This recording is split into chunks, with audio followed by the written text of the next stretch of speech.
Hey, what's up, folks? We are live and good to go. Let's get everything loaded and pray to the streaming gods that the performance of this game actually holds up today. So let me get everything switched over and we'll see what happens.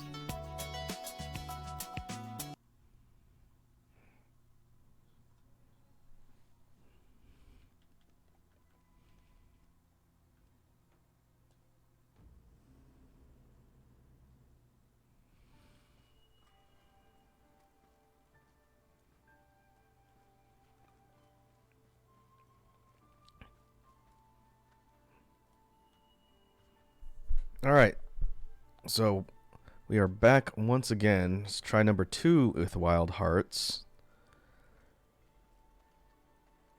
And it has been a couple weeks since I first streamed this, right after it came out. And I've been playing the game a decent amount. And I'm a little bit ways further in the story than I was when I first showed this game off. And I'm really enjoying it. I think this game, again, it's a very solid potential contender to Monster Hunter as far as a game in that genre. Also, what's up, Red Dragon? How you doing? We're having a good day today. There's been a couple patches for Wild Hearts that have come out recently. And for offline, like non-streaming related performance, I definitely saw an improvement. The game is a little stuttery at times. I'm running it at 1080 and 60, and the frame rate holds up pretty well, I'd say 80% of the time.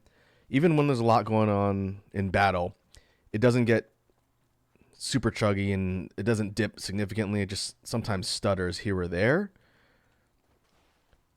But other than that, the game is pretty solid. If people are still on the fence about picking it up, especially since it just came out less than a month ago, I'd say there's still no rush. It's definitely in a much better state than when it came out, but the devs aren't done yet. And I know some people on PC, at least, which is what we're playing here, some people are still having performance issues with certain combinations of hardware. This is going to be the test today. If I get into some fights today, how the frame rate in the game overall holds up. I definitely am seeing a bit of a dip overall just compared to playing it offline, but just on its own, it's not game breaking, but it is noticeable.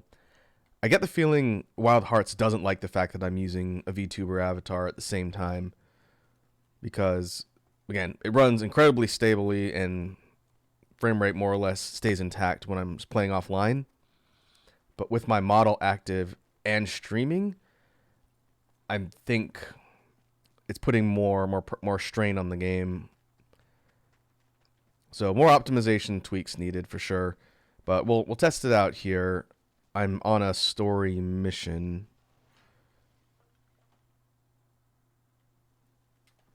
I guess I should just get into a fight. Let me go actually do a hunt. Oh, I can't just do a hunt.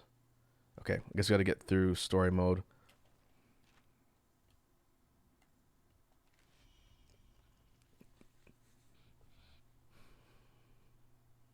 What I've been doing is I made some progress in this story and I was farming up some gear. The set that I'm using now is from the Deathstalker kimono, which I think we saw in the opening, but we have not hunted on stream yet. It's the big ice wolf, and boy, that thing is tough. I spent a long time learning it and farming it to get its armor set, give me some better defense. Still using the bladed wagasa as weapon main. I really like the parasol. It's a lot of fun. Basically been using this and the gun. Playing with Maul too. I like the Maul a lot, and I want to learn the claw blade, the big attack on Titan type weapon. Alright, where are we headed?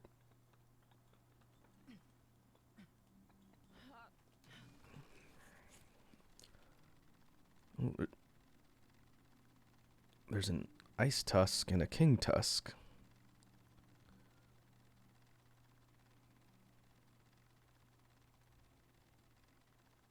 This map is the fourth map you unlock. There's a lot of kind of snow and ice. It's a cool map. I haven't explored the entirety of it quite yet.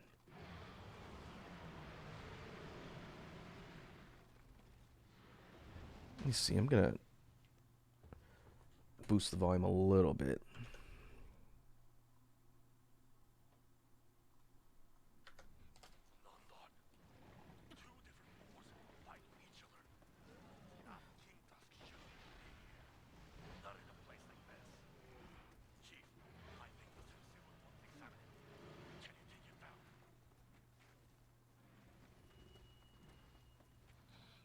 Okay.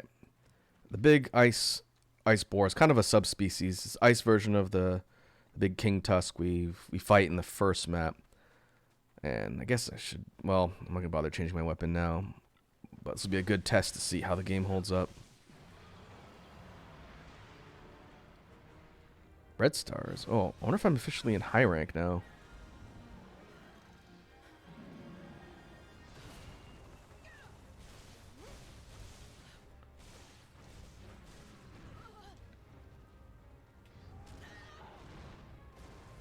Alright. Definitely getting some slowdown.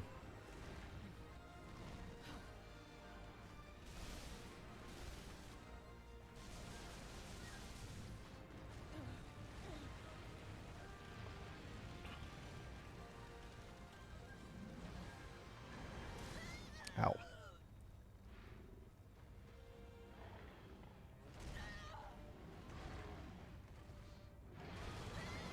Oh, that's new. Yeah, I think we're officially getting in the high rank versions of some of these Kemono. They'll probably have new attacks.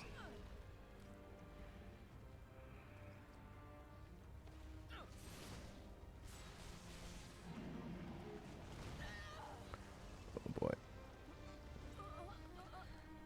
Lag is not going to help with a parry type weapon.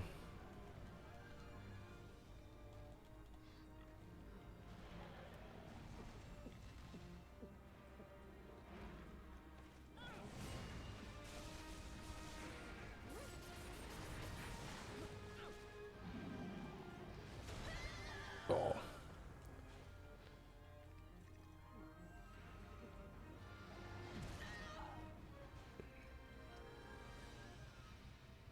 Oh.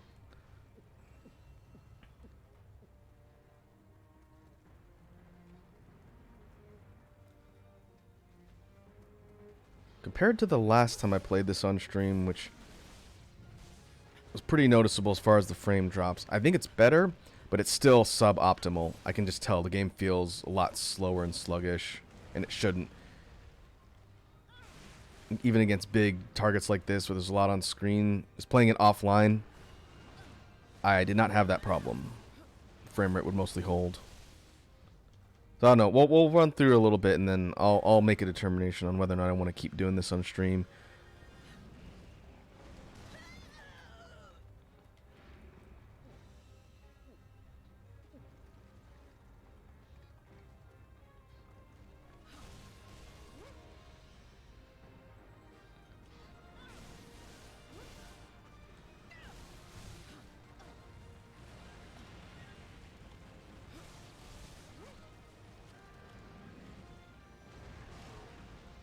Aw.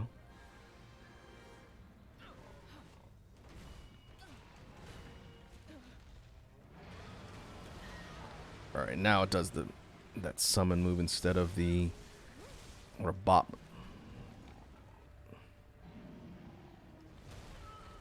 Oh.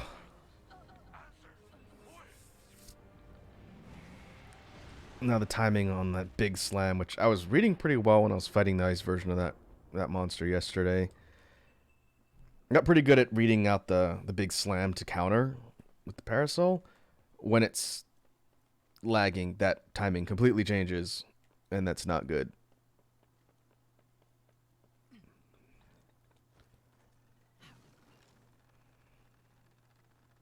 Alright. Let's go for round 2. Oh, Mighty King Tusk. Okay, the Mighty designation for the Kemono, I believe, is what tells you their high rank.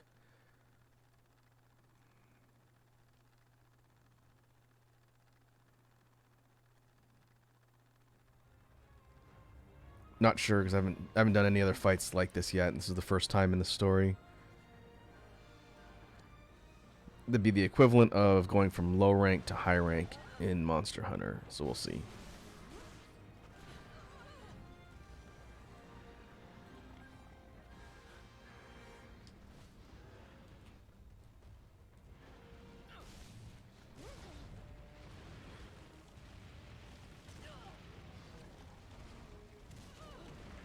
Ow.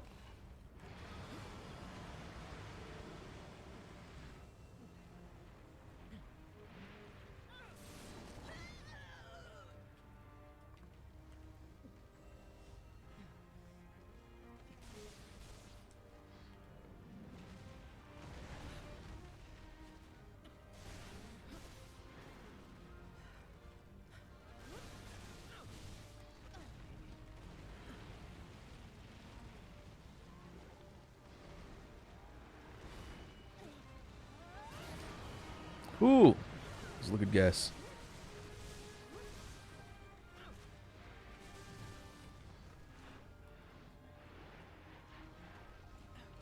Okay, go for the charge. That still works.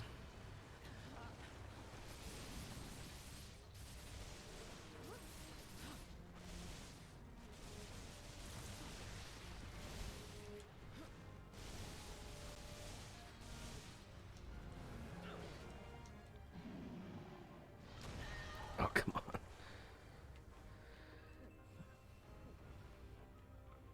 I wonder if I'm going to have to transition to a basic high rank set. That would be kind of annoying because I spent a long time farming the set I'm using right now.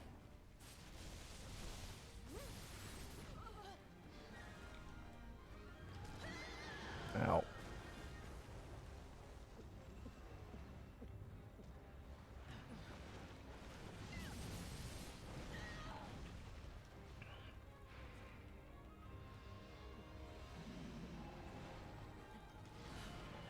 Nope.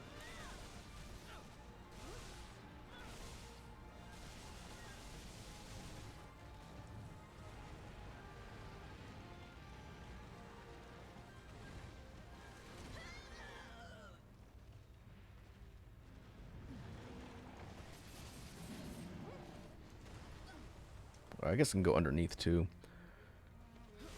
Parrying that big slam gets me a lot of gauge though.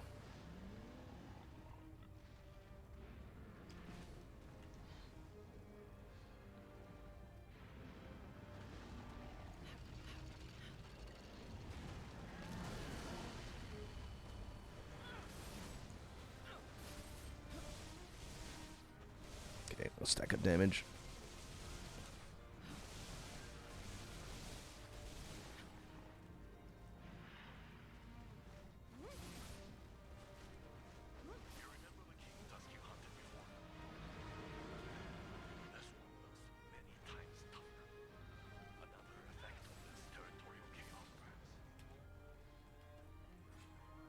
Oh, hello. I don't want to deal with you. Well, I guess there's a story reason for why the same Kemono we fought before are stronger.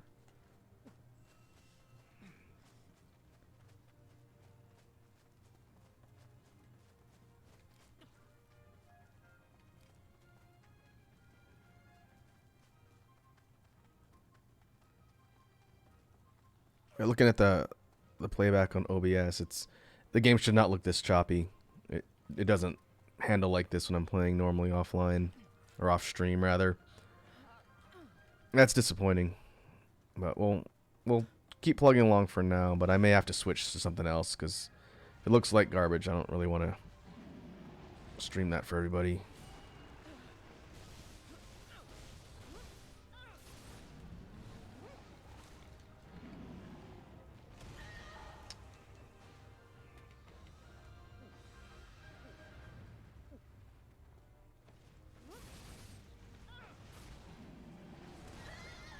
Wow. Uh-oh.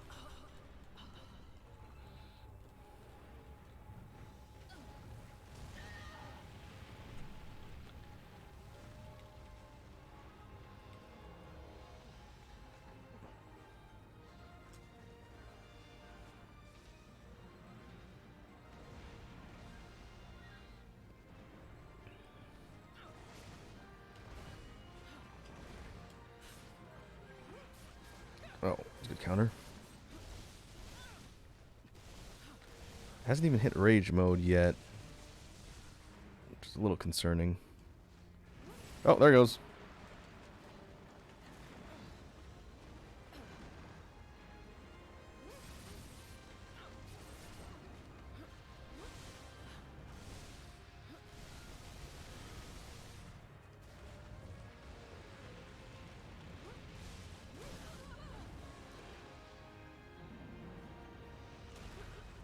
Oh, come on.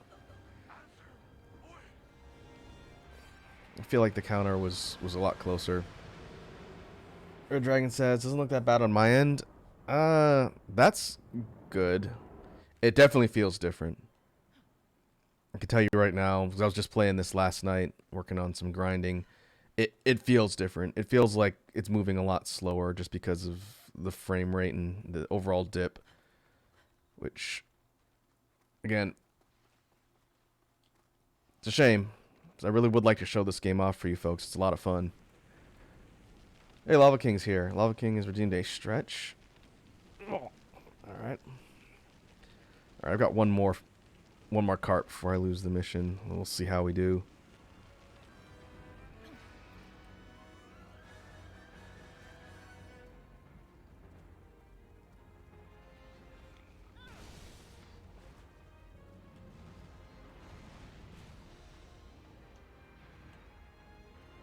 Just have to be careful.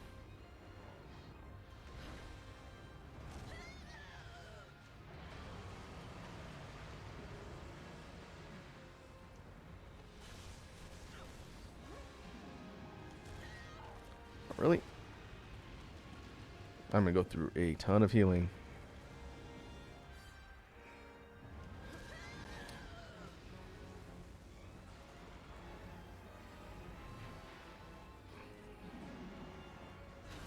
There we go, finally.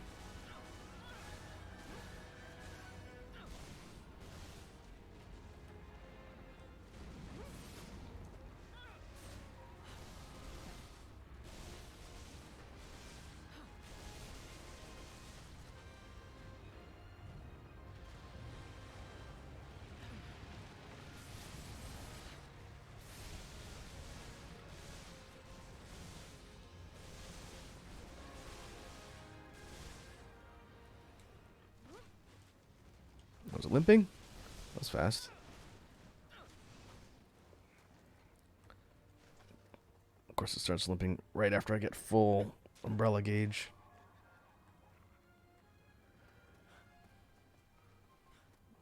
Okay. Yeah, it's interesting. Like Red Dragon saying, I'm looking at it on the playback, and I could see that it's obviously running choppier than usual. But I think it's actually, it feels worse on my end than it looks for you folks.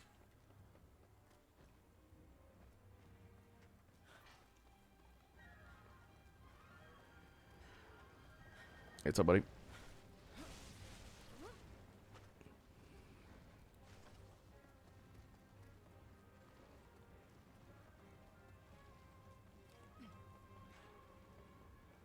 Tell by the limping animation. Pumbaa's almost done. Just have to avoid getting one shot by the really dangerous moves.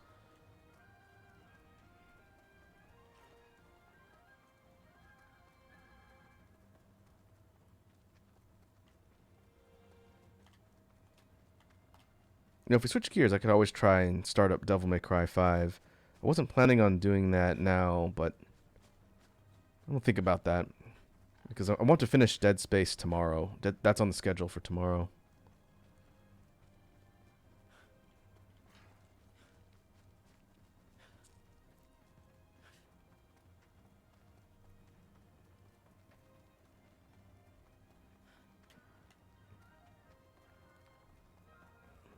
Man, Homeboy's really booking.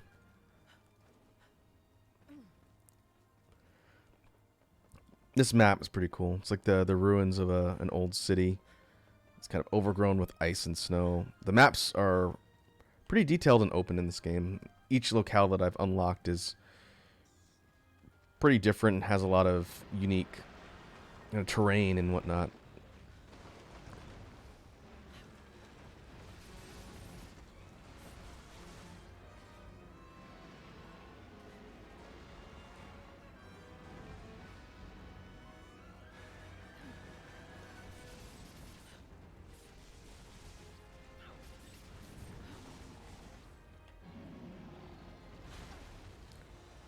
Oh wow, I'm surprised it missed me.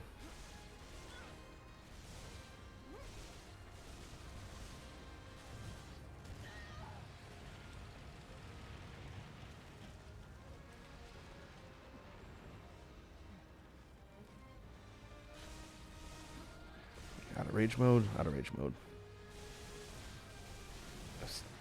Back in rage mode.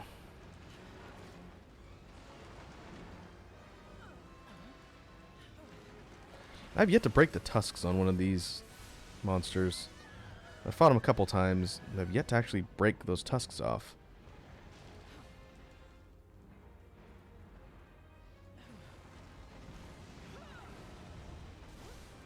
Whoa, I'm surprised they didn't hit me too.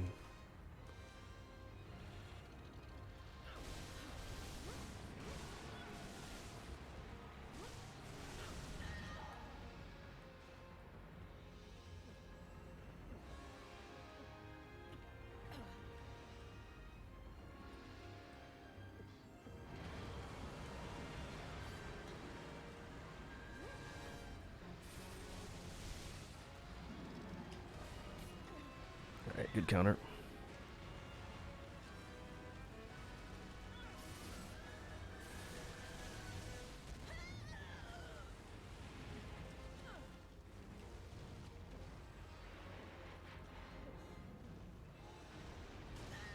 Oh, come on.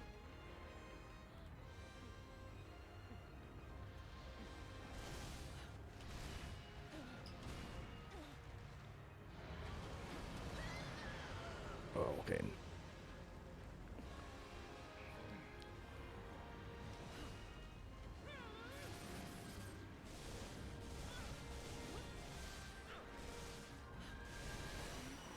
Gotcha.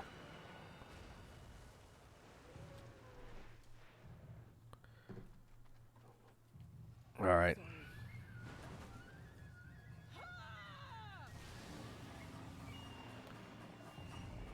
It wasn't pretty.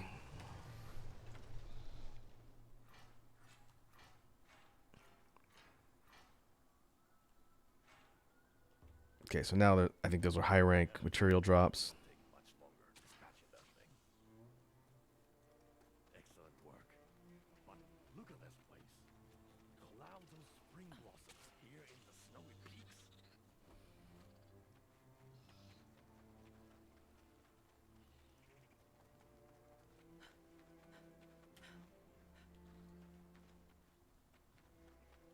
Alright, let's see what we got. Got here with one of the NPCs, Ujishige.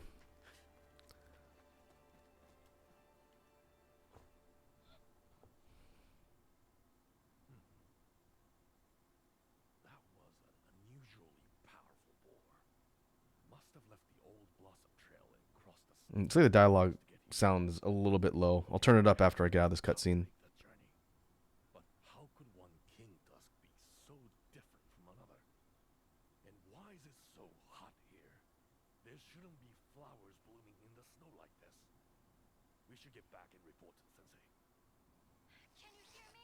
Wow, look at my character model wigging out. It doesn't normally do that.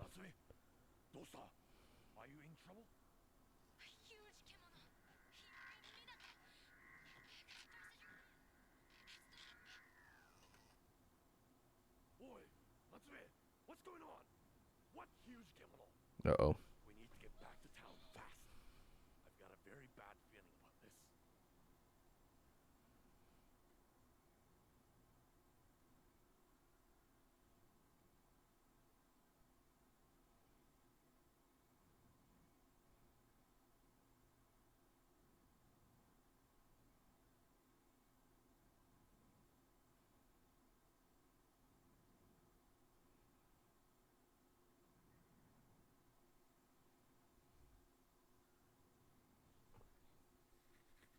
I think we're story locked.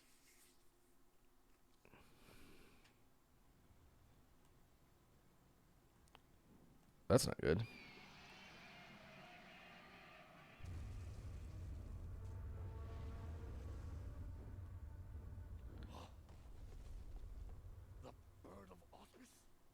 Fix the sound. It's just another kimono in the end.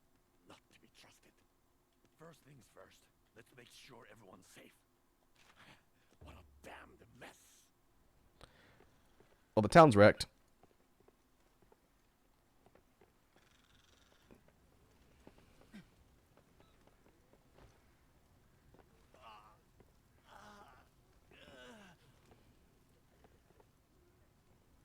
Oh, is that Fisher, bro? Ah, that guy was cool.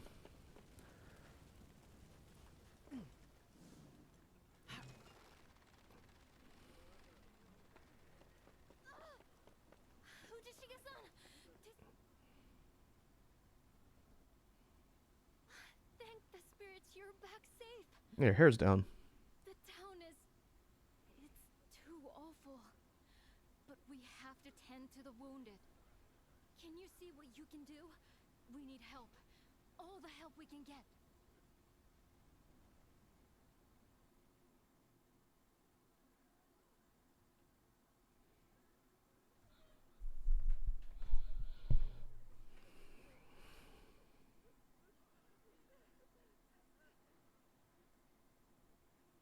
Arigatou gozaimasu. The last of the fires have finally been put out.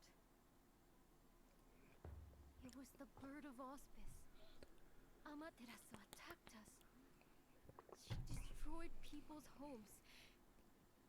Tried to kill people even. We did our best to defend ourselves, but it was so sudden. The hunters had their hands full just trying to get people to refuge. Karakuri all over Minato are in ruins. Even the spirit wheel. The situation is dire on the seaward side of town. Every residence lies in ruin. We were powerless to do anything. All we could do was run for cover. It was pitiful. The bird of... well, Amaterasu has flown over the town in the past. But she's never shown any sign of attacking before.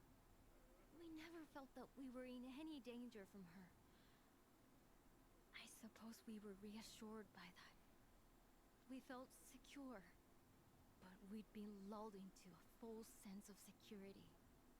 Kemono are oblivious to the feelings of humans. Large kemono, the great bear and Amaterasu, for example, see humans like ants. A nuisance easily brushed aside. That lady's the shopkeeper. I don't talk to her terribly often. She has a really cool design, though. We too strive to eliminate them. What in times of peace you call the bird of auspice, in times of war, you will simply call the enemy. You're so right. What is lost is lost. We must turn our faces from the past and gaze into the future. But... what can we... Actually, yes. You're right again. There is something I can do. Perhaps a perusal of my wares would be as good a place to start as any. Gotta make that money. What of you, Hunter? An essential task, I have little doubt. But perhaps not one to prioritize over an assessment of the town? Haste hurts progress, as they say. I believe your place should be here in Minato's greatest hour of need.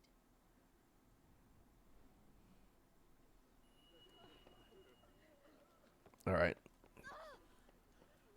My house. How can this be happening? I don't believe this is happening. That's kind of cool. Random NPCs will just sort of talk to you as you walk by. Is everyone accounted?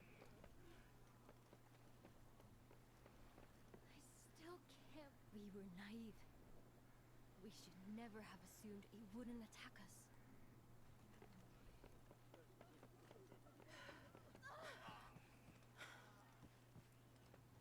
I don't believe this is happening.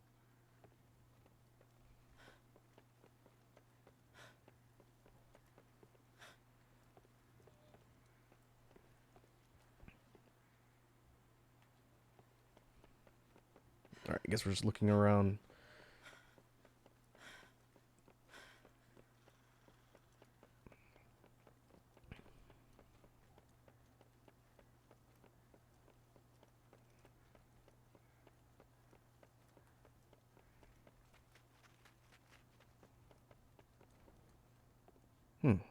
I've ever been up here.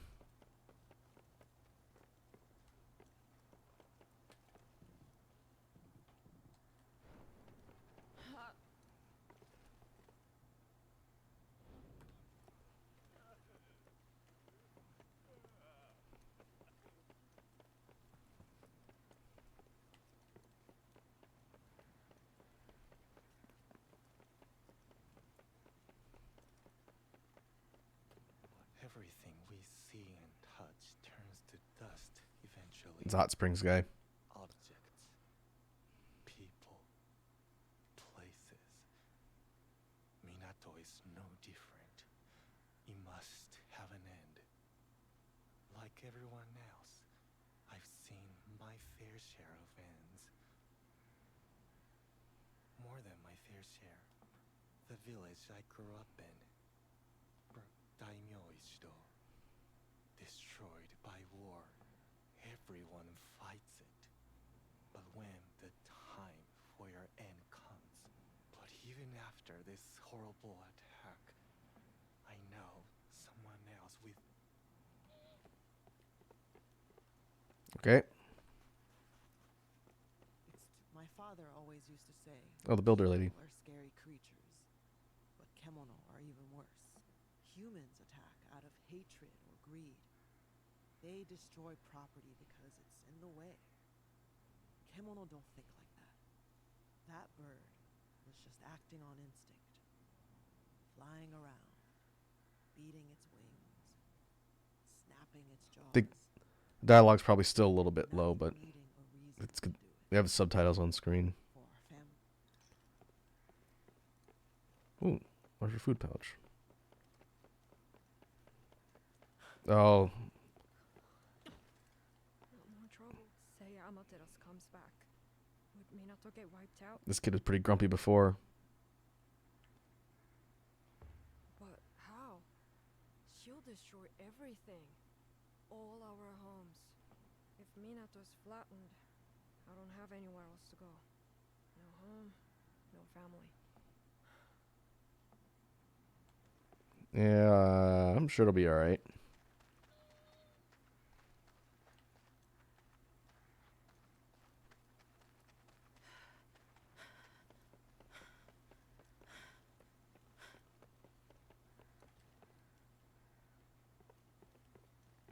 No, this is the smithy. So the smithy's still there.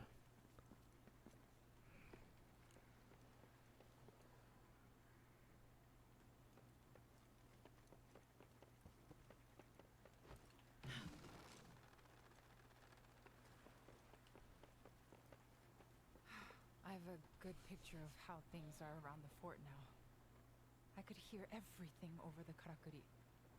No doubt there's a connection with this disaster. It's imperative that we act swiftly. Although, I'm at a bit of a loss to know quite how. For the time being, ask around and see what details you can discover about Amaterasu. I need to gather my thoughts. Okay.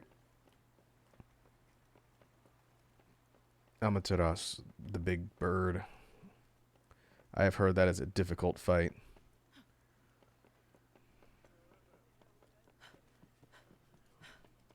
There's so little I can do.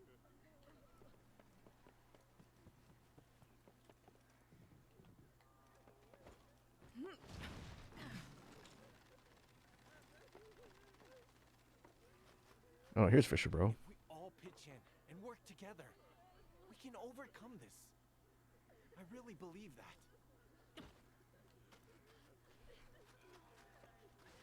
This is the end. What mishap? What a miserable sight. The hunter's town in such disarray. Were there more like you among your ranks? Perhaps this tragedy could have been prevented. But for mere mortals, the aggressor was too strong. The Kemono grow ever more desperate. They tussle for territory. They clash for prey. Hunger now drives them to kill one another. And Minato is not the only casualty. Soon across all of Azuma, nature will be destroyed. Plants will wither. Lizards will howl. Mountains will crumble.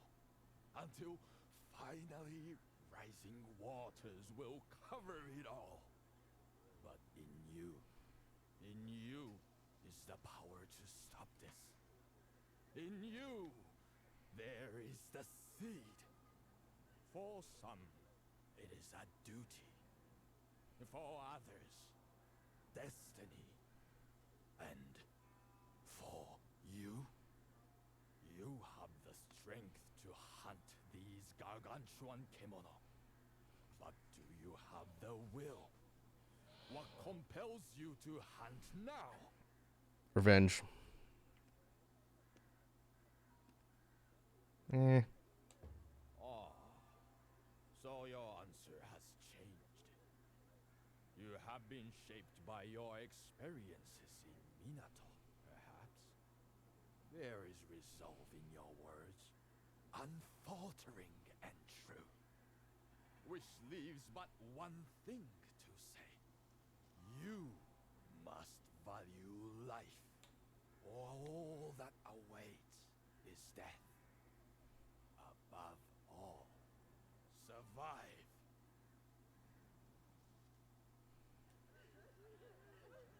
Remember, Hunter. Okay.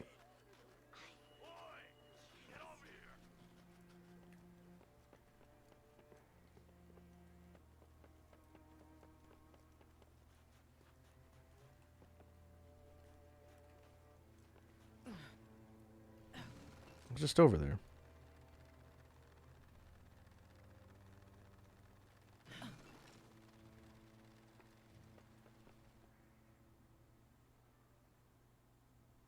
That giant bird did this, surely. We know Amaterasu was attempting to establish territory around the old castle. That resulted in the ousted Rasetsu's failed attempt at taking the Spirit Isle. Yes, we're seeing more and more kemono leaving their usual stomping grounds. And there can only be one logical cause, of course! Of course. Maybe this is one time we should just jump to the conclusion, Sensei. All across Azuma, and perhaps beyond, the celestial thread that sustains kemono is drying up. That explains why Amaterasu targeted the town. Celestial thread is now in abundant supply here. Are you trying to say... Exactly. It's trying to absorb Minato into its territory. Reviving the Karakuri on the Spirit Isle was... cavalier. But that was done for Minato's survival. The Hime-sama, the elders... Uh-oh, it was our fault the whole time. Anyway, what's done is done. Now we have to eliminate this bird before it gets too damn comfortable in our town. We need your skills here. Find out where Amaterasu is now. No. The burden's too great for a lone hunter. And besides, rather than blindly searching, waiting here would be far more practical. We can be sure it will return. It will be eager to conclude its territorial claim. Then we have to bolster our defenses. And fast. Can we ready the karakuri we used against the Earthbreaker? This is akin to siege warfare, though the investment is a single foe. We need to prepare and deploy carefully. I'll take command. Goodness, Ujishige! Such motivation and not a sake cup in sight! Who do you think I am? I was a samurai general once. Now, I've got 100 things to do. I'll leave the karakuri with you.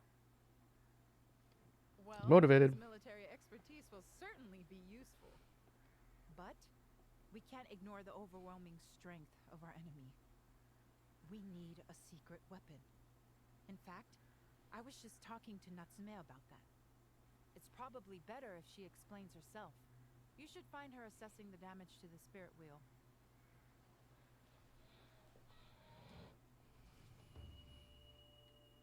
All right.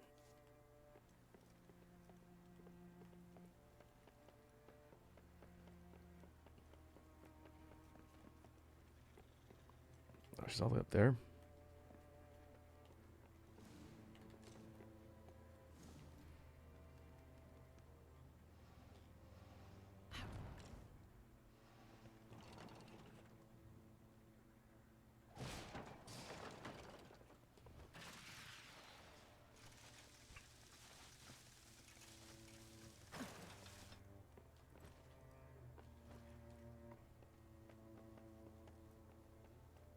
Oh, whoops. Okay.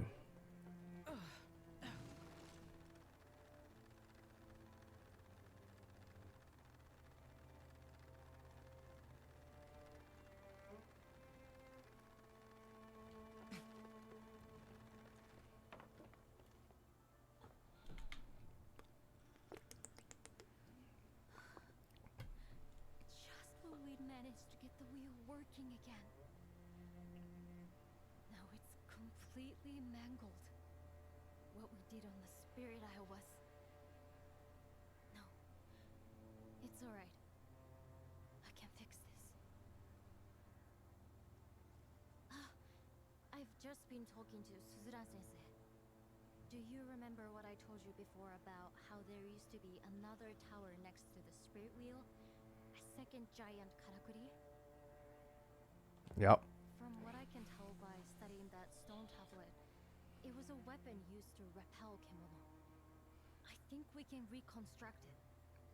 Making it sound easy. Obviously, we couldn't possibly build it from scratch at this stage.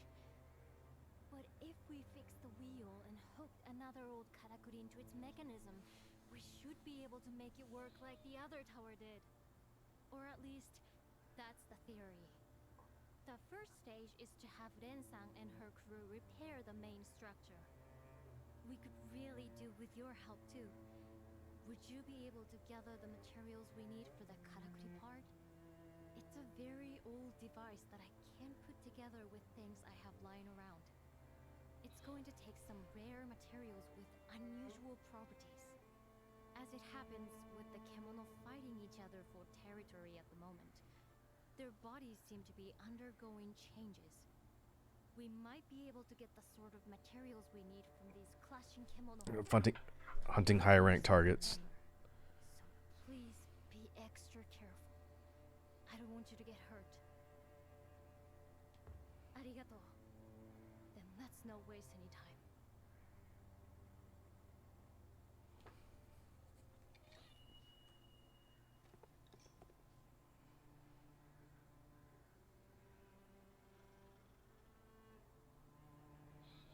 Through changes in the territory, kimono in the surrounding wilderness will become stronger than usual.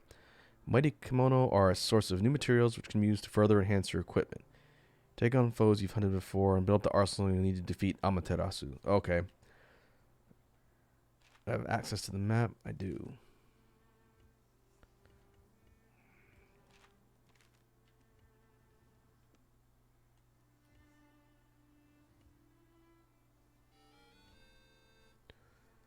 Okay, these are all...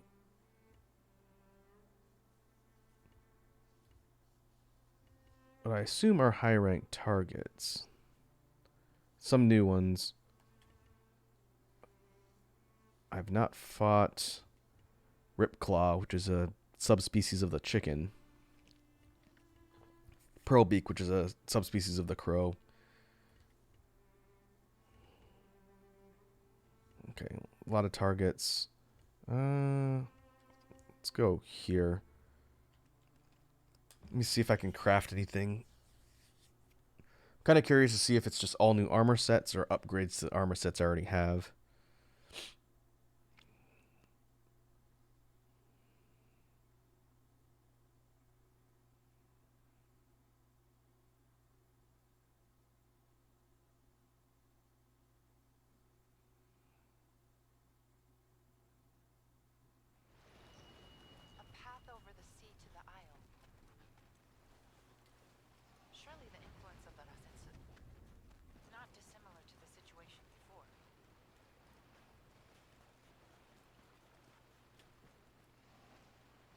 All right, let's take a look.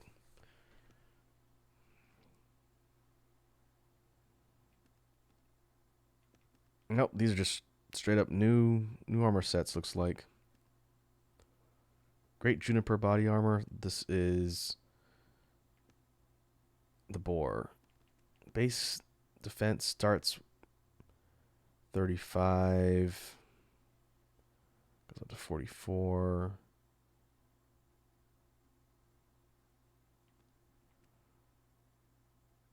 $47.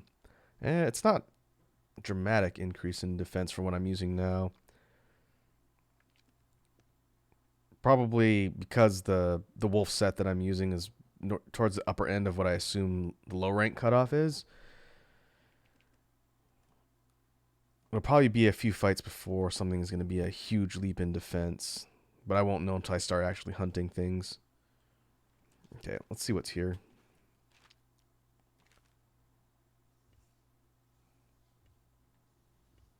Let me try Rage Tail first. This is one of the early game kimono you fight. You can see how much more difficult it is.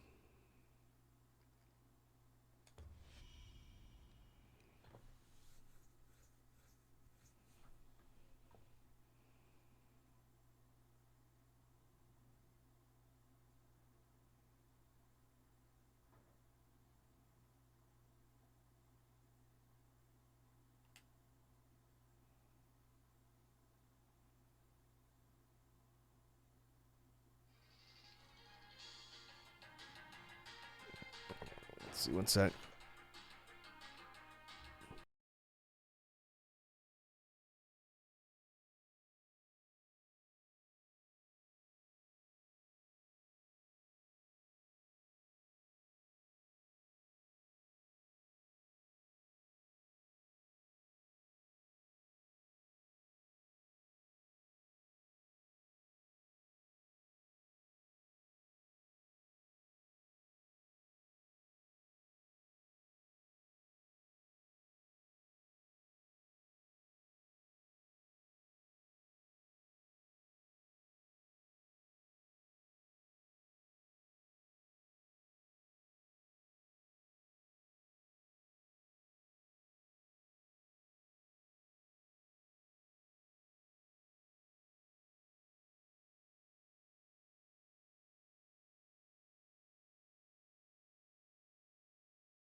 Sorry about that. Got a phone call.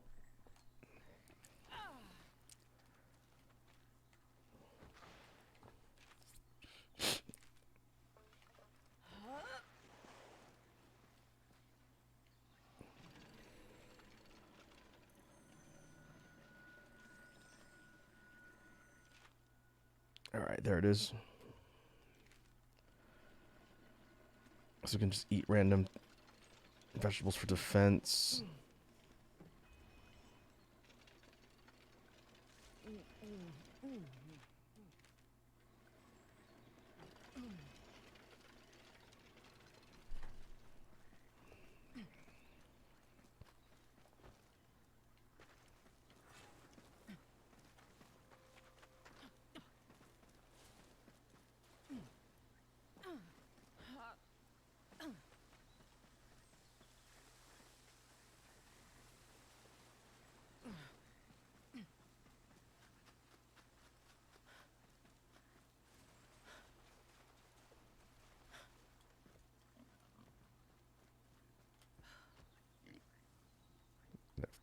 Toad?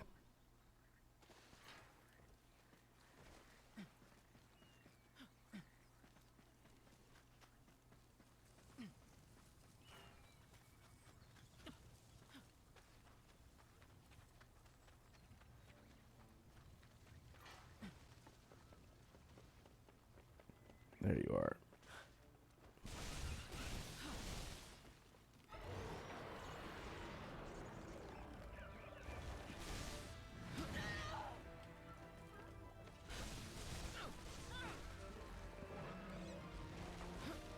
I haven't fought one of these in so long.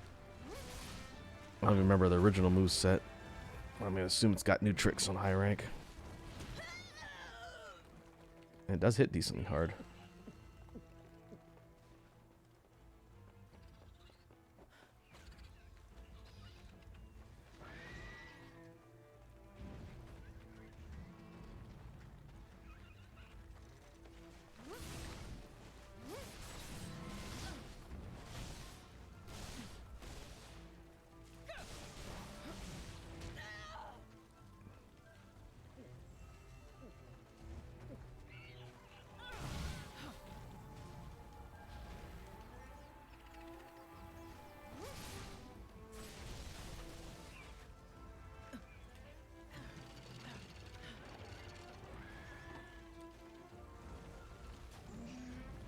Ha!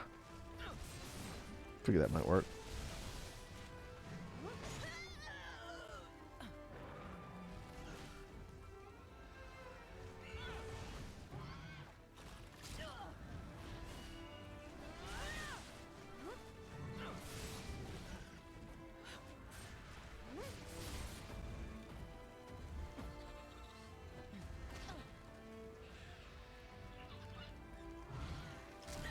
Oh, come on.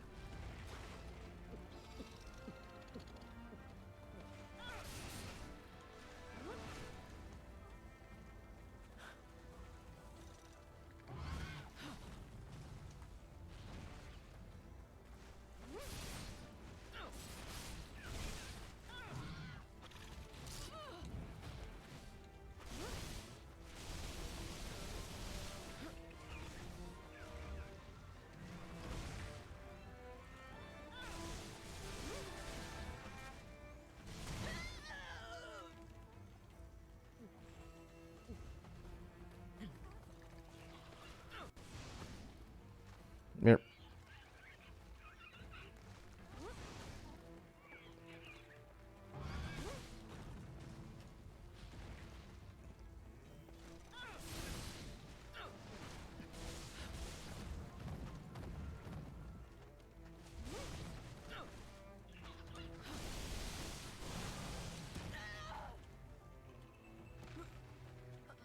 Oh.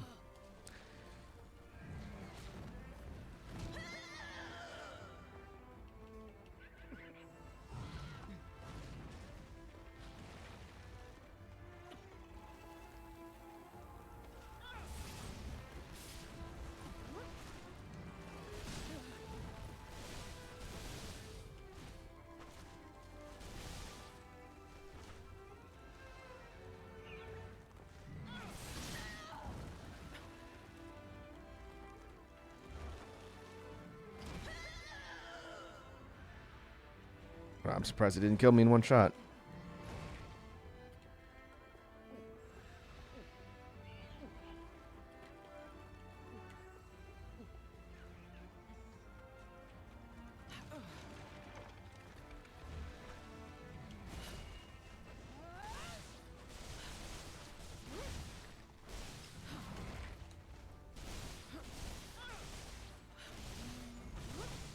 Alright, good knockdown.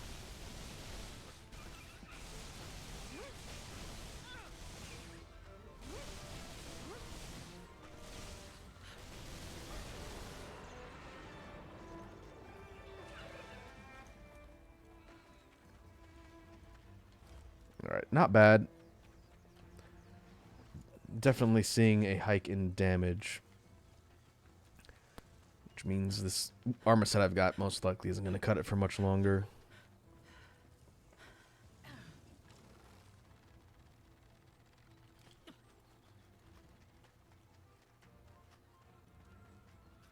Oh, come on, frame rate.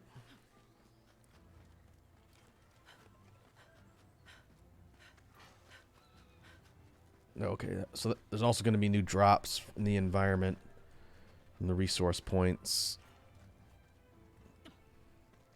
Just like in Monster Hunter when you have high rank ores and gatherables.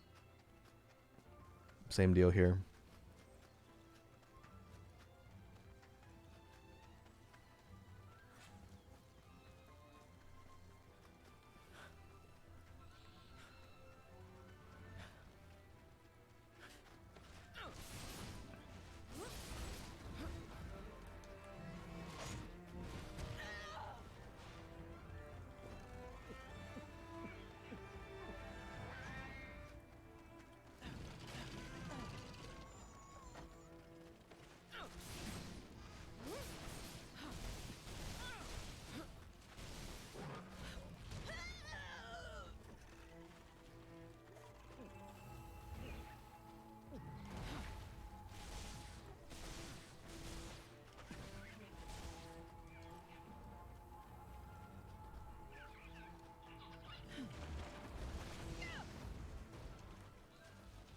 This particular weapon I'm using is a fire element I got from beating the angry monkeys. So far I've made a base damage one with no element, fire, and water. Can't remember if I have a wood element one.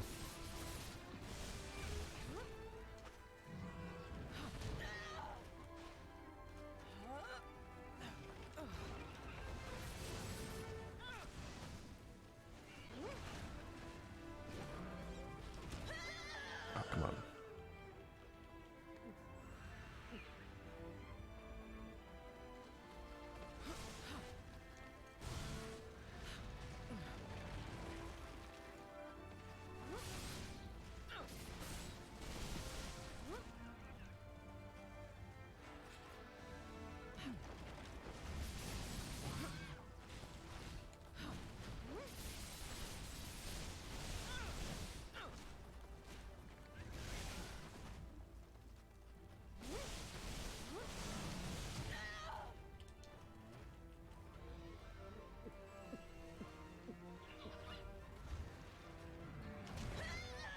Oh, really?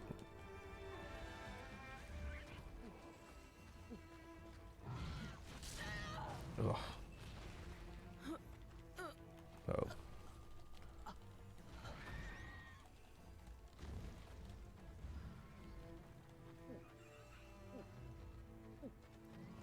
The counter timing is definitely off.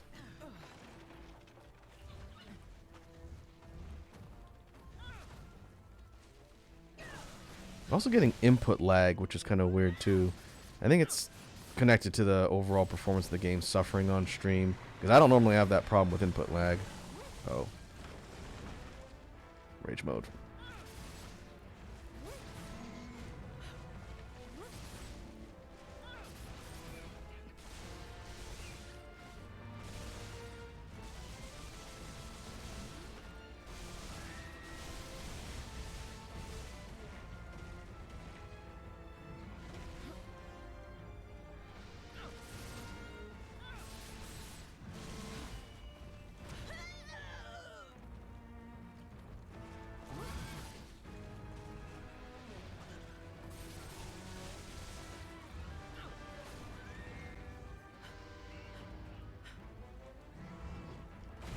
Ah!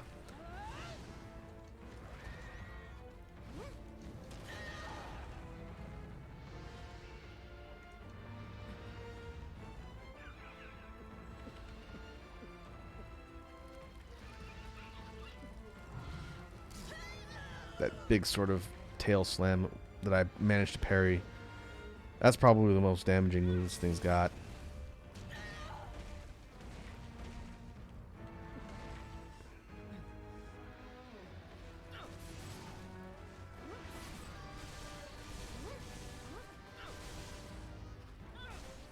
Okay, it's limping.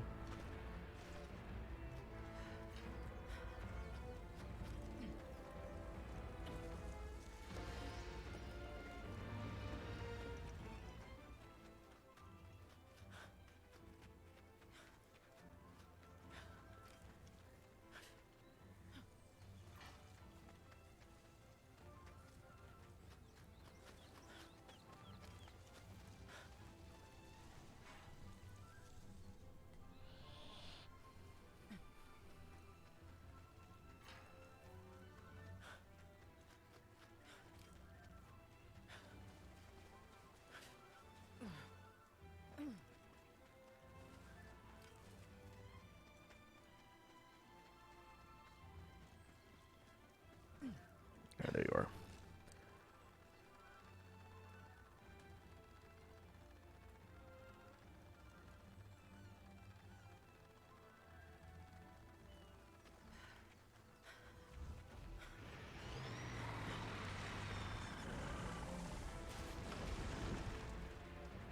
Destroyed my torch.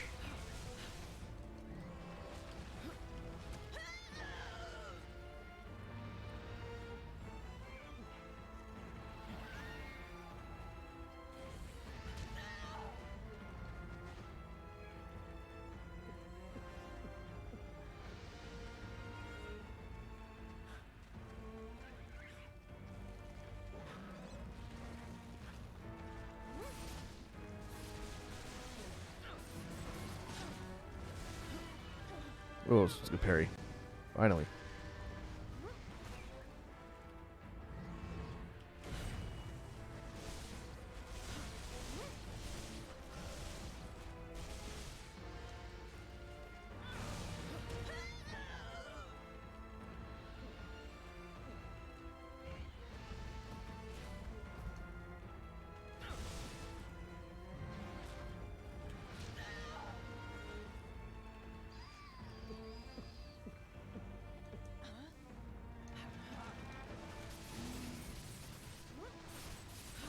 Still haven't got tail sever yet.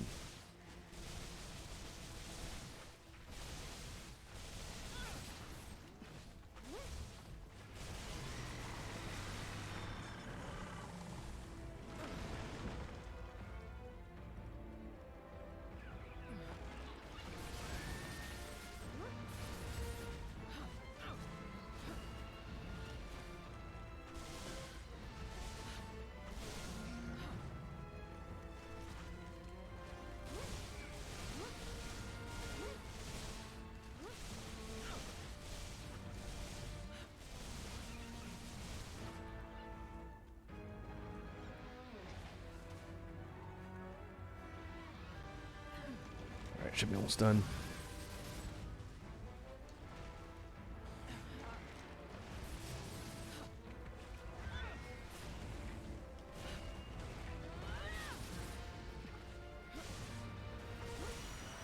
Gotcha. Sorry.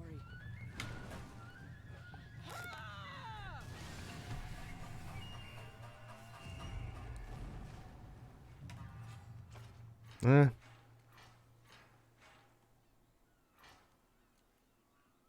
Okay, so I see some new bits in there. I wonder if it's a mix of low rank and high rank.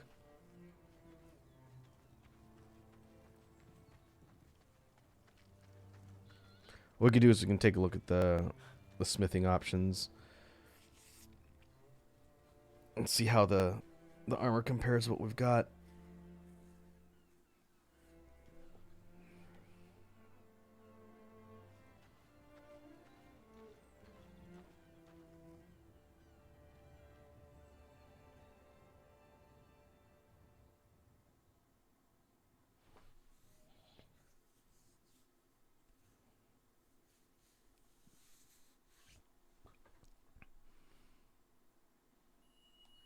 One down. Just one more to go. I expect strange things have been happening to the landscape.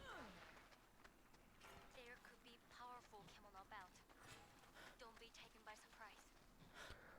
I did hear from some people who've played further in the game that as you proceed through the different chapters and things happen in the story, the actual locales change slightly. Like some of the ones that might be an ice biome become like a more tropical, or the climate changes. So the maps themselves physically change too, which is kind of cool.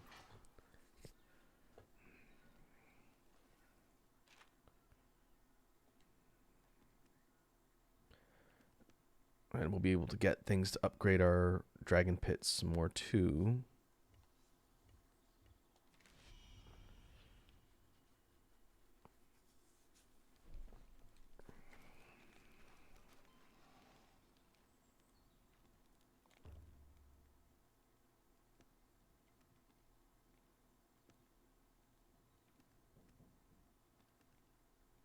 Okay, this is the armor set that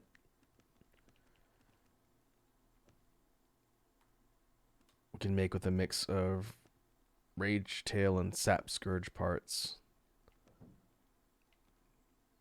So this is called Red Plum. Ah, Young Samurai. That's what the original one was called. Are these exactly the same?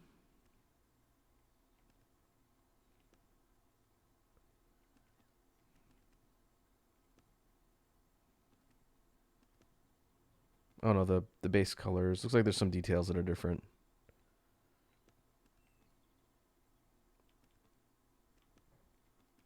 But defense-wise, if we went full kimono path,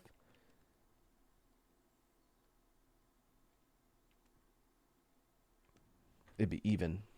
Be even to the armor we're using now.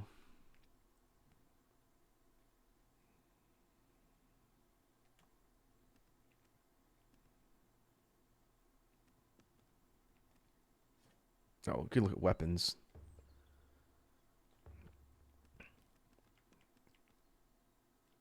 So now we've got a higher tier of crafting with the high rank stuff. Okay, that's good because this lower half of the upgrade grid on weapons was locked for low rank, so it's, I guess, low and high as far as the progression. And I see we got a hydrate, stretch, and a small raku from Red Dragon. All right.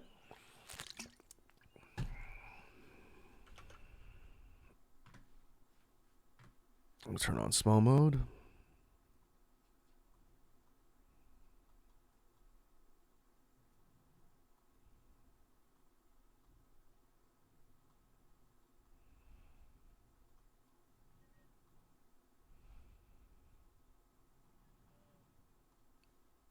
I'll leave that on there for now. So our immediate branching path is going to go down here into the bow-bladed Wagasa.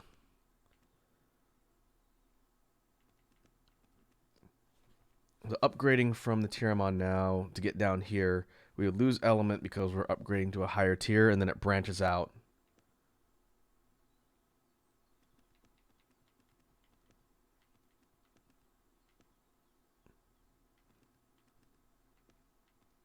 So these are all high rank targets. Oh, we can actually see the upgrade paths as well. That's kind of neat. A dragon asks, why not have two sources and just change between them? I still have to scale the sources differently in VTube Studio. It's not just in OBS. I have to physically change the size of my model in VTube Studio. So because VTube Studio is the source, having more than one source wouldn't really allow me to swap. I'd still have to scale it. That's fine. Doesn't take me long. Okay, so here's water. Wind. I think from what I gather, the middle and left trees are primarily element. And then the right is no element. Oh no, there's stone. I guess it just depends on the creature.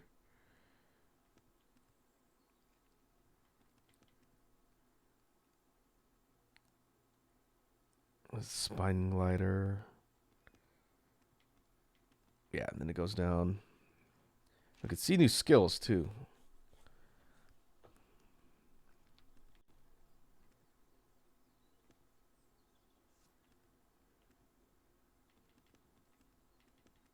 My understanding is people basically build into a certain line to get the skills they want, and then that might involve progressing all the way around to get to the right set of skills, and then I guess you just upgrade that into the final version of the weapon. So if you wanted a water element that has all of the skills you want, you would upgrade to each node to get the skills since you pass them on, and then you would just end up on the path you want. I gotta research that more since I'm not really min-maxing at this point in the game yet.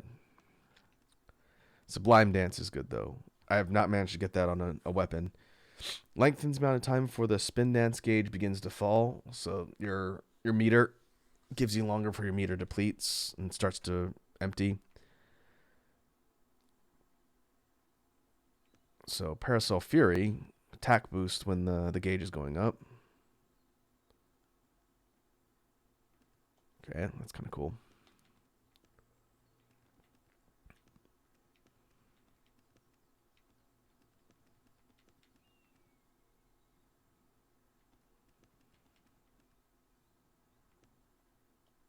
Parry perfection. Continually fills spin dance gauge for a while on a successful parry. And boosts attacks for a while spin dance level increases. That's pretty good. So that first one, every time you parry, your gauge will just go up on its own.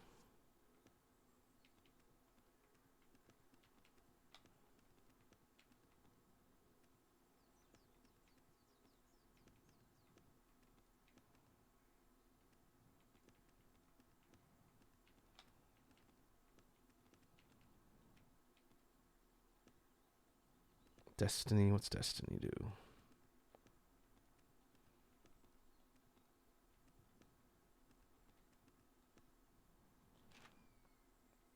Fixed chance of reducing injury, so like Divine Blessing.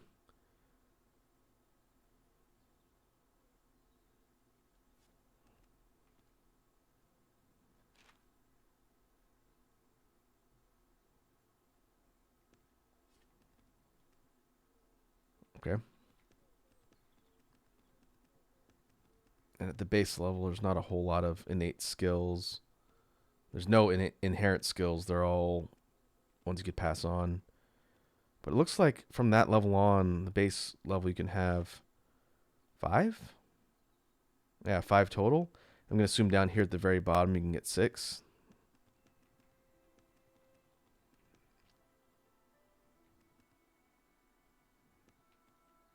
Okay.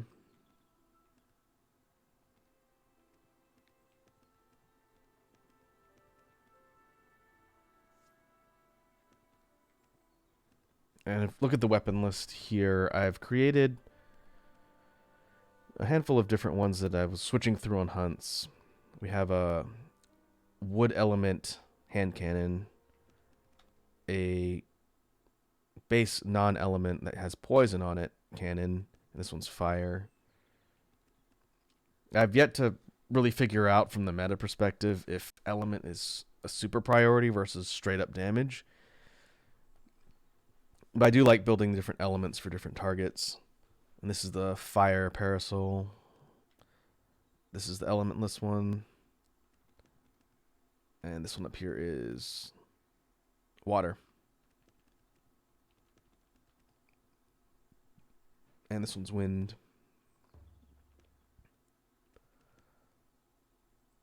So this one can actually go all the way down here. Which I'll probably have to do at some point. These are the chickens, the dread claws.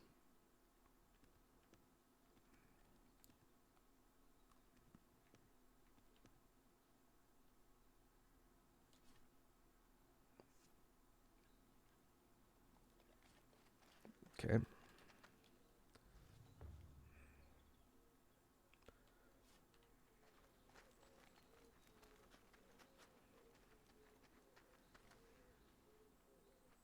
I'm trying to think what would make the most sense to do for the majority of the stream. I don't really want to switch gears and do something else. Maybe we can try and plug through a few more hunts for another hour or so, and then we'll probably call it. I also don't want to just go and do Dead Space, because that may or may not take me longer to do.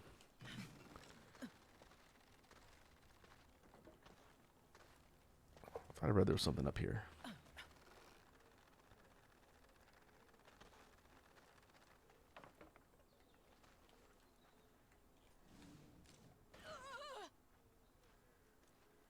Maybe not.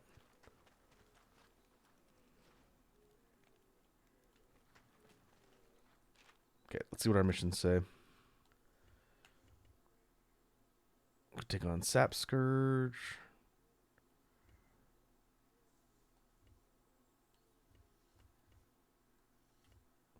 Try high rank chicken. Let's try high rank chicken. I feel like I know that fight decently well.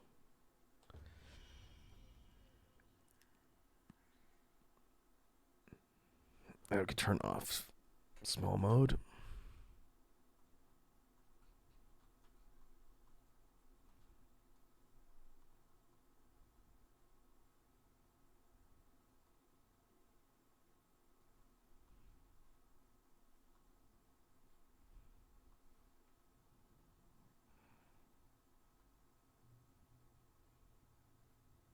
There we go.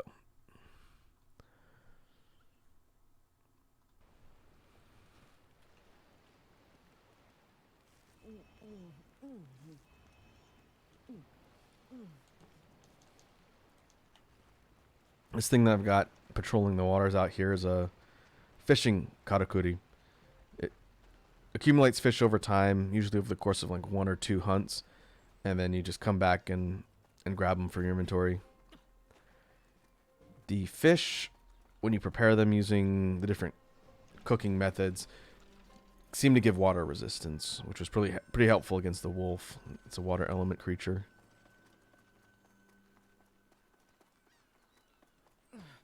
Oh yeah, look at the surrounding area. The beach is frozen over.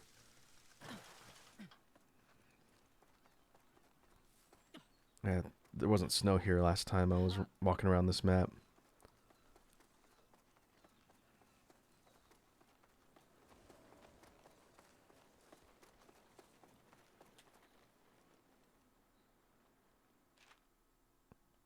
I like that. That's kind of a neat detail.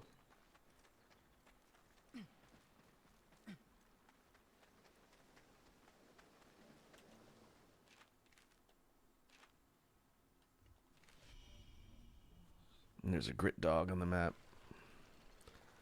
The big sort of earthbender tanuki kemono.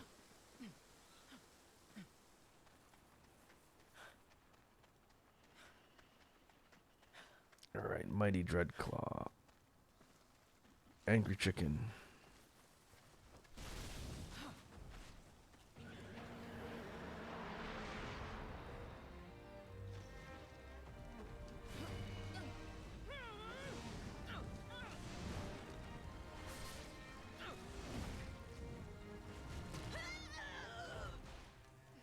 Hey, first time chat from Shadow Master G6.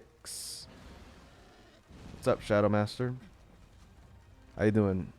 A pro player? Oh no, I'm definitely not a pro at this game. It does not help that today as we're testing on stream, we're noticing that recent patches have not fixed some of the performance issues I had when streaming. So if the playback looks a little bit choppy, that's why. But we do our best here.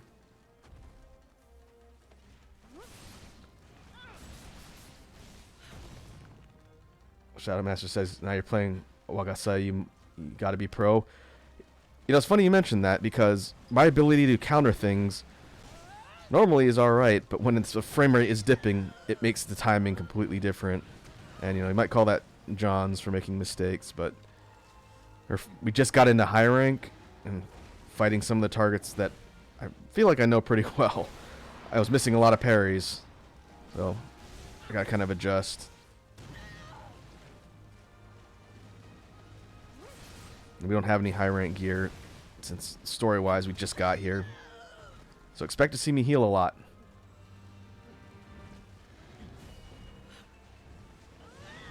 Oh, wow, frame rate.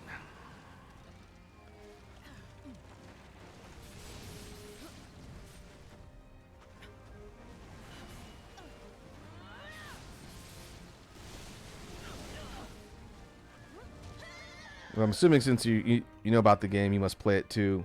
What kind of weapon do you play in Wild Hearts? I've not really done much multiplayer in this game so far.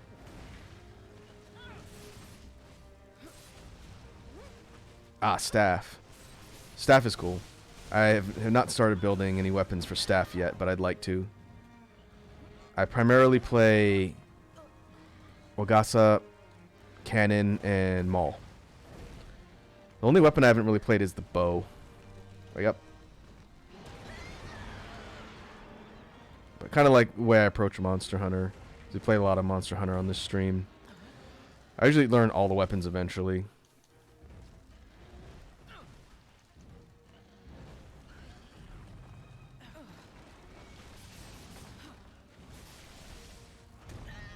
Ow.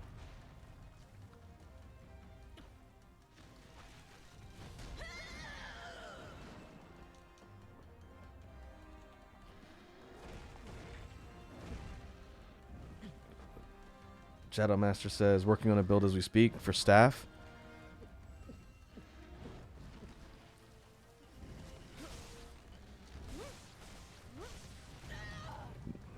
Do people usually build staff for elemental, or do you go completely raw damage for that type of weapon? Like I was telling folks earlier, I'm not too familiar about the meta in this game. So I don't know if people really focus on elemental damage, or if it just depends on the weapon itself.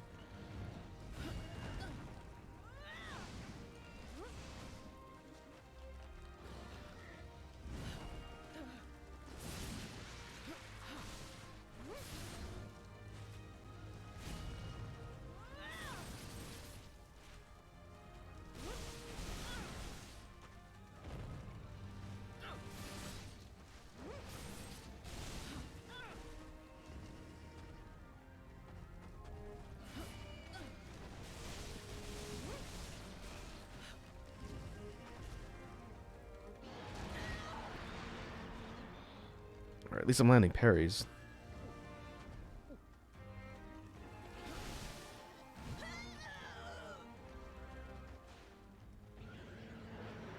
More than not at all. Where are you going?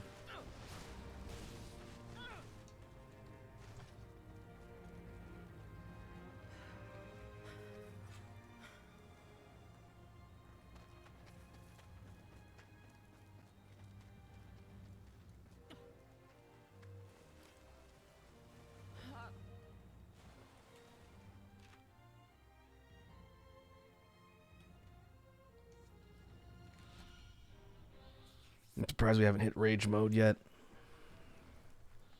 It's based on the targets that on high rank we've fought so far. Damage, I definitely see. They're doing a lot of damage, but the health pools don't seem to be ridiculously high. Based on the King Tusk we fought and the Rage Tail. Overall, the overall hunt time didn't seem to take too much longer. They just hit like a truck. So I wonder if as you go up, some of the harder targets, their HP pools scale up higher and faster.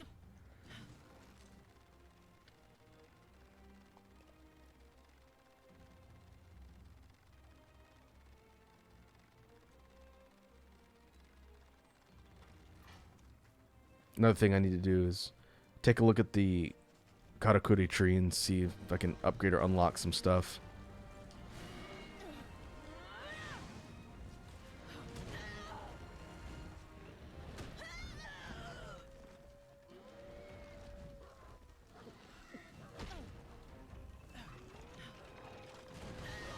Get out of here.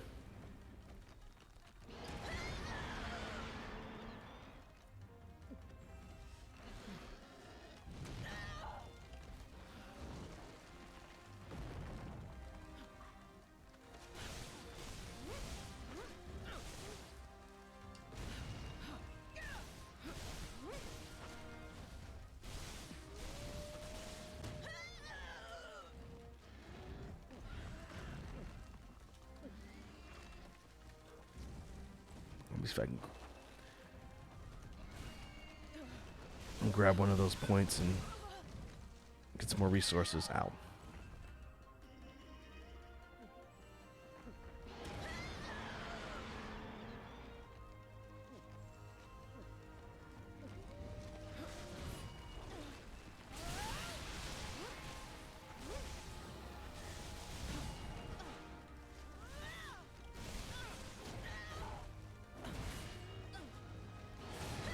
Oh, I should have parried that.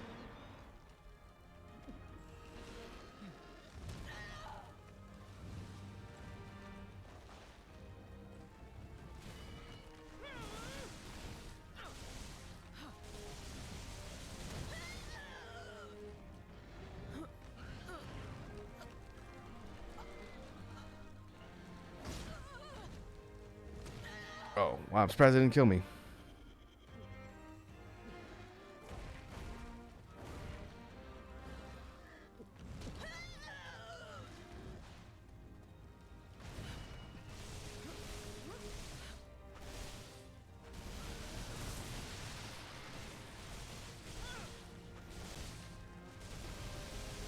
Alright, it's a good knockdown.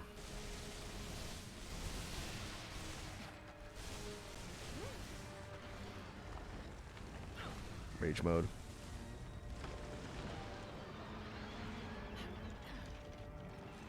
How about flashbang?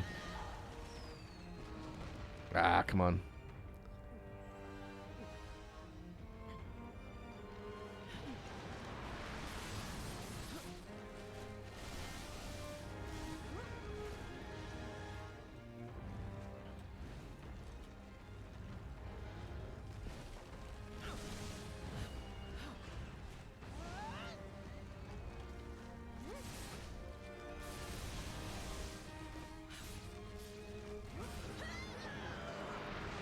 Even? Oh, nice. Broke the head.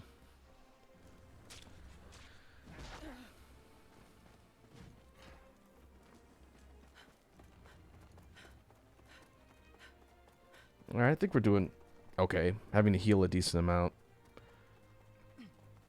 But at least I'm hitting parries.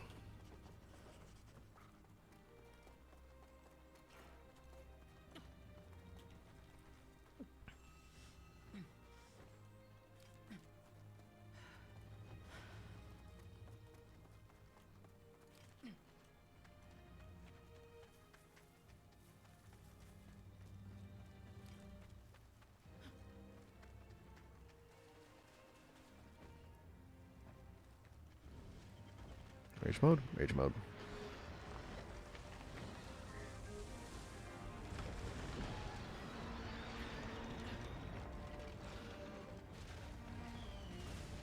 Sit down.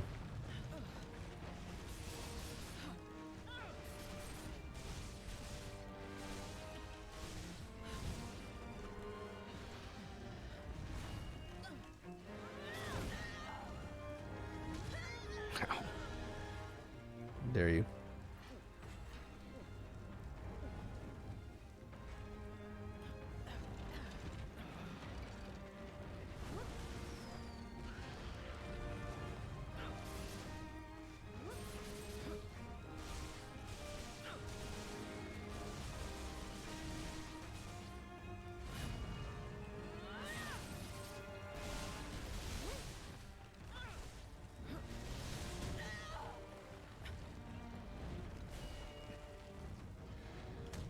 Oh, come on. 1 to 3.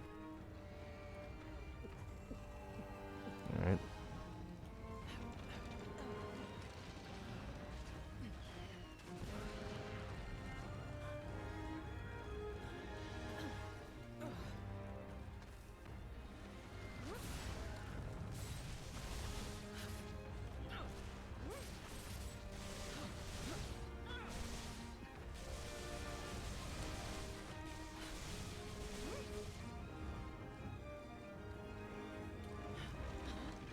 Oh, come on.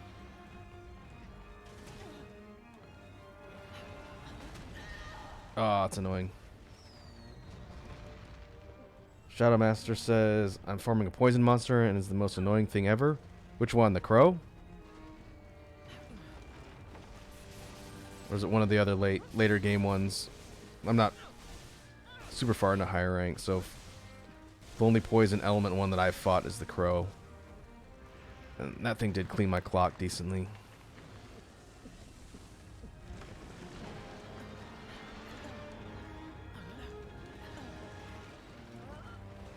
Sit down.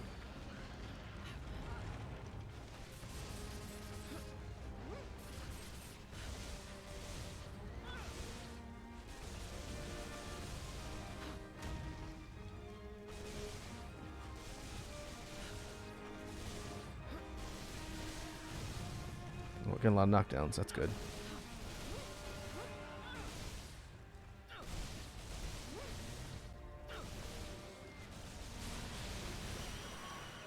That tail break. Okay.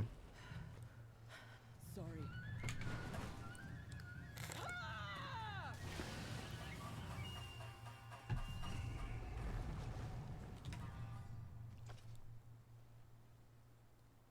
All right, that could have gone better. Could have gone worse too. Tall Corona. Okay.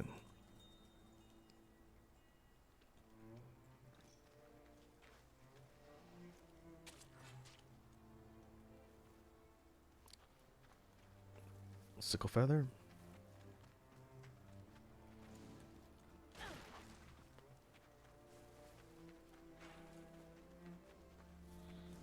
So that took about 15 minutes. That's not bad. Usually I was averaging about 15 on low rank, so I guess we're not doing terribly. Hey, Ramen's here. TGI Ramen asks, is this Monster Hunter World 2? Not quite. Like I've talked about previously, when it comes to Wild Hearts, I think this game is a really strong potential competitor to Monster Hunter. It just needs more optimization. Like I've been saying since the beginning, we're kind of testing the game after some recent updates to see how it handles on stream. And when I'm not playing on stream, this game runs at a pretty solid frame rate for me on this build. I run it at 1080 and 60 frames a second, and it holds pretty steady. On stream, it is not doing that. It definitely feels different just because of the performance dip. Like Shadow Master says, it needs polish from like an optimization standpoint, but the gameplay mechanics and the presentation and the combat and the creatures are all really well done.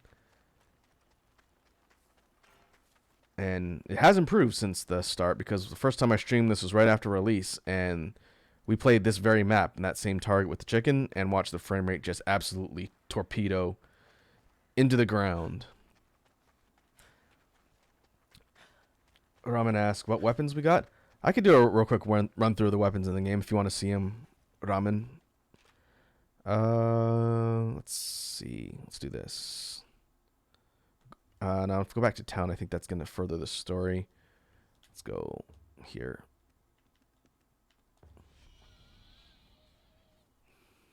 This game has 8 weapons, I believe. So, not quite as many as current iteration Monster Hunter with 14. But the weapons are all pretty varied. None of them play identically, and they all have pretty unique mechanics. And with the exception of the bow, which I haven't touched yet. I don't know anything about the bow. But the other ones I can talk about a little bit. I'm going back to this map because there's a training dummy I can demonstrate stuff on.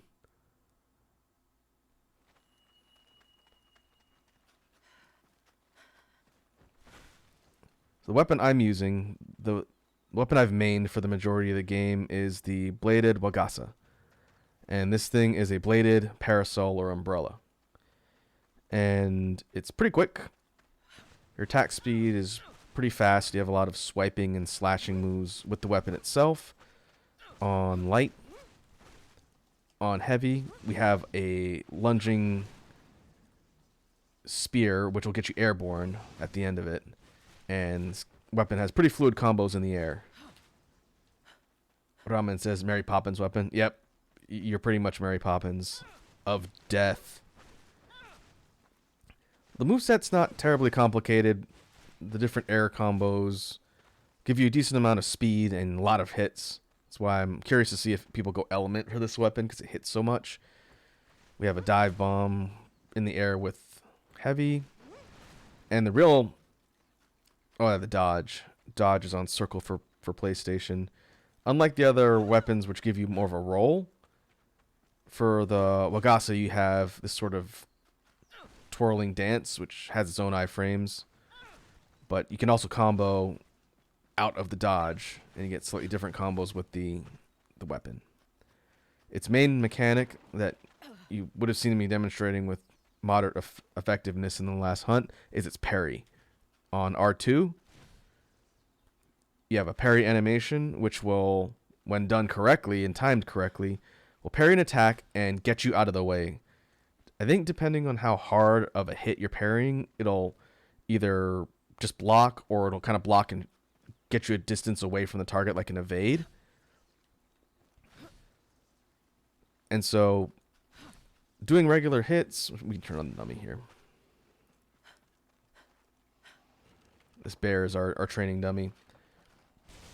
Doing regular hits with light and heavy and parries build up the gauge in the bottom left, right above my green life bar. That's the spin dance gauge.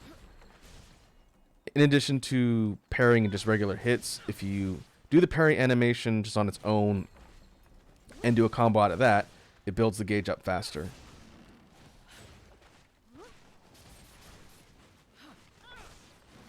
So the name of the game with Wagasa is parrying moves, staying mobile, and keeping the pressure on the target and building that gauge up. It goes from blue to yellow to red, and each tier is a damage buff state. So you do a little more damage as it goes up, and then the moveset changes slightly when you hit red. So if I go parry into lights, my hunter tosses the parasol out in front for a ton of hits on the target. The parasol yeet, they call it. It pierces, it goes through the targets and hits a ton of times, and it's pretty high damage. So you want to try and maintain red gauge at all times while parrying and staying on the move. And the parry does deplete your stamina, which is shown by the little yellow bar directly to the right of my hunter.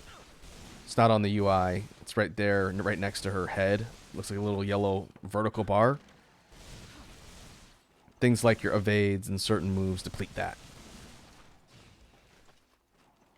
And so I like the Wagasa. That's why I've mained it for the majority of the game.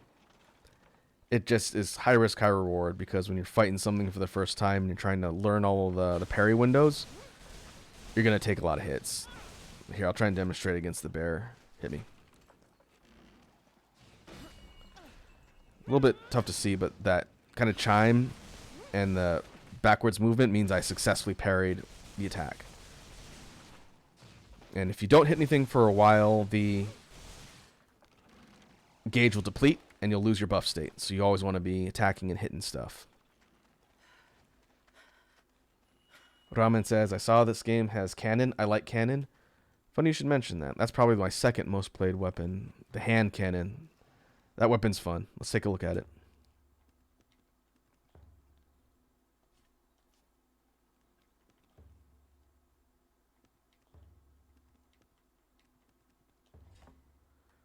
Unlike Monster Hunter, I know, Ramen, you play Monster Hunter, so you know what I'm talking about. In this game, the weapons have skills on them too. It's not just armor. So certain weapons have different skills you can pass on.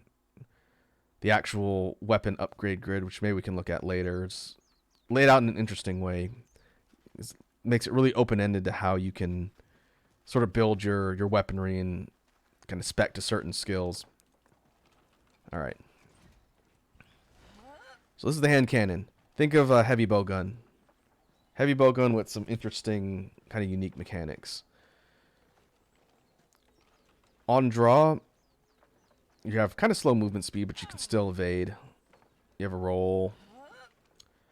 And iframes are pretty generous on the roll. I suck at them because I use a parry weapon anyway, so I usually parry more than I roll or dodge. On right trigger,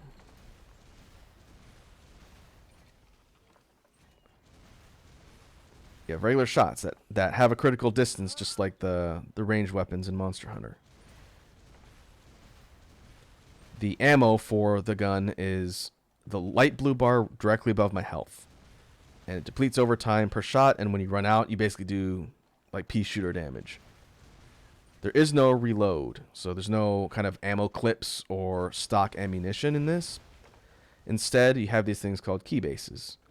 If I hit square, you deploy a key base on the ground, and it sets up this sort of radius. And as long as you're standing within the radius, your ammo or your energy bar for your gun will refill. And so strategically placing these means you can keep your ammo full and keep doing hits. And like Shadow Master is mentioning, there is an overheat gauge directly above my ammo bar, and as I get to like the last 20%, it'll start to have that kind of fire effect. If I hit triangle, I go into a mortar or like an artillery shot mode. And if I hit the enemy with that shot, what it does is it does an arc shot, kind of like the bow, and it fires one of these key bases in an arc onto the target, and if it hits, it flies off and lands and deploys wherever it lands, but it creates this red version of the key base wherever it lands. If you go over to the key base and hit R2 and triangle, or is it L2 or R1 and triangle? R2 and triangle, you load that red energy into your gun, and now notice it is glowing green. So once it's glowing green, if you hit R2 and triangle again, you go into a siege fire mode, and you get the orbital cannon of doom. And I believe it fires more if you're on a key base, because it's basically maxing out your ammunition. So the cycle of attacks for the cannon are not that complicated. You want to shoot the target till you get to the overheat status, or right before the overheat status. Keep your ammo up. Land a mortar shot when you have an opening.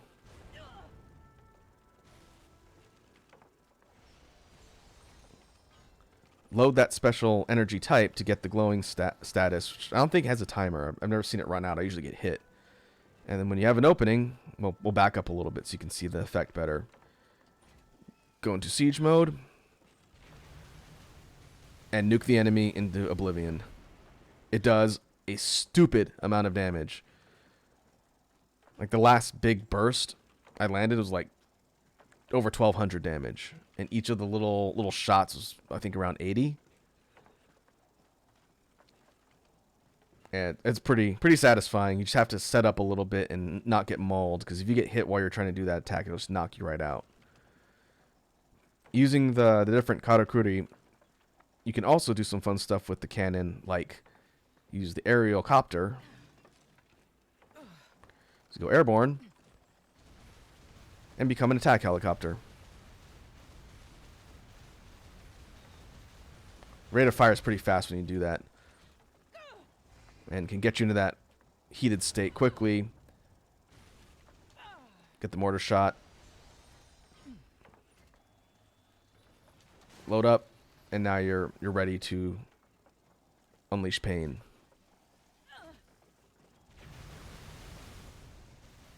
I missed. You can deploy a total of 5 key bases by default. And you can put them wherever you want. They don't have to be clustered like I've done here. And if you hit R2 plus square, it recalls them all. And you can reposition them wherever you want. And so what I've seen people do, especially in a big hunt, they'll put down a couple in different spots kind of around the perimeter so they can always be at distance. And be able to shoot the target and not worry about running out of ammo.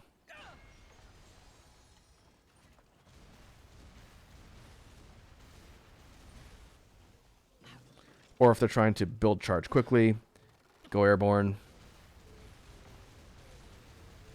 Rain death.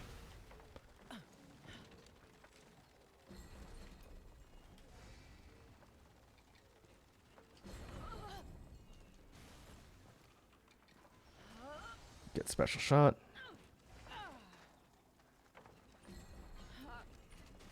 Oh, fortified key base, that's what they call that.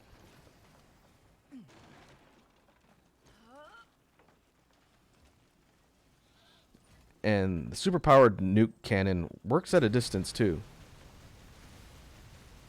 In fact, I think they're gonna probably patch that eventually, so you can't use it from like a super long distance and get the same damage. But let's see. In addition, you can use things like the springboard in conjunction with the shot. Kind of like a quick burst shotgun. If you use the vertical crates,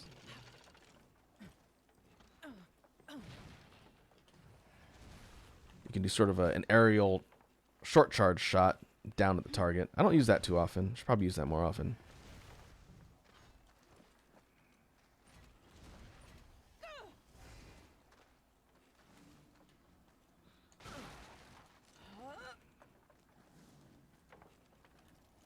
Let's clear all this stuff out. And so that's a real quick overview of the cannon. Not a super complex moveset, just a weapon that involves a lot of setup for massive amounts of damage. The fastest times I've gotten in the entire game have been with this weapon, and I kind of suck at it. But it's fun, especially against aerial targets. Things that fly, you can kind of lock down easier, and by going like attack copter mode, it means you can get a beat on things that are in the air. And that's pretty fun. Next up, I'll show off them all. Another weapon I feel like I know decently well.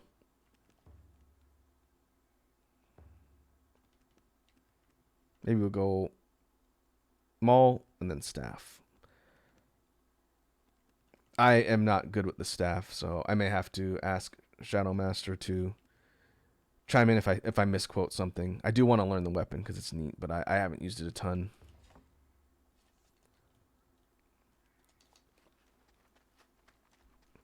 This is the mall. If you played Monster Hunter and are familiar with the hammer, the mall in Wild Hearts is similar in style, but it's got some pretty interesting different ways of use. In Monster Hunter, hammer is kind of like a fast hit and run weapon. Uses charges for heavy hits. In Wild Hearts, the mall's slow. This thing does not hit quickly, but it hits hard. And so on light, you have a sequence of... Oh, I gotta turn the dummy on. Wake up. So you have a standard triple combo. And there's a bit of animation commitment so you can dodge cancel the end of the animation so you're not stuck. Just like in Monster Hunter. On triangle, your heavy hits. You have these big overhead smashes. And on a...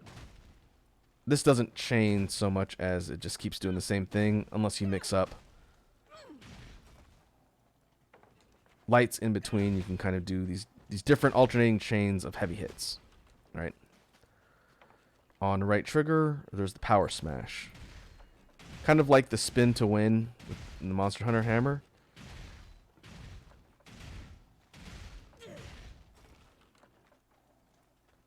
But as you do the spin and it depletes your stamina, it lengthens, which is a core mechanic for the mall is taking advantage of that. I'll explain it in a sec. I think it goes power charge until you get to the red kind of streak on the weapon, and then you can do a finisher. I think I'm cutting it off a little too early.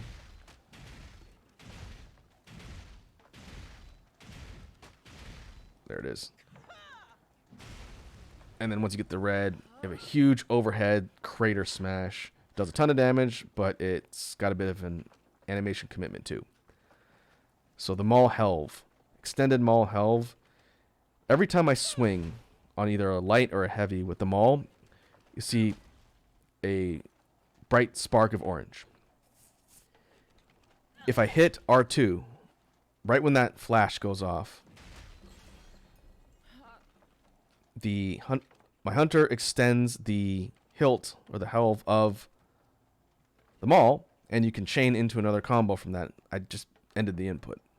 So if the standard 1, 2, 3, if instead we time the extension for each flash, it changes and becomes 1, 2, 3 with the big massive crater smash. Likewise, we have the same mechanic on the overhead heavy. If we go heavy, R2, heavy, R2, this one's a little bit trickier. Basically get an aerial strike that hits over the top.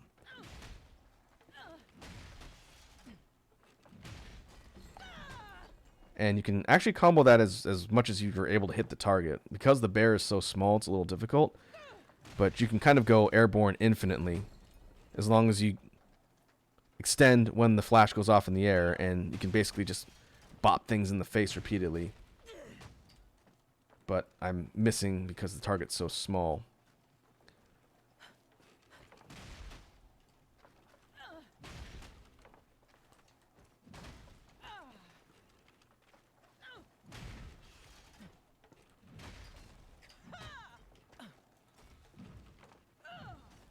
And so, kind of unlike the sort of charging hit and run mechanics of like a Monster Hunter hammer, the Maul here is meant for deliberate, super heavy attacks and then using this extension mechanic to augment your combos.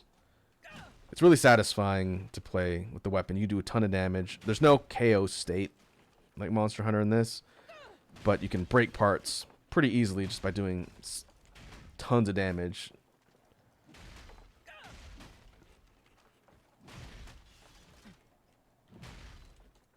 And if we pair this with the Karakuri system,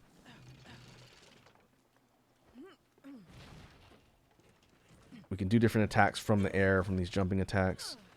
I think one of them...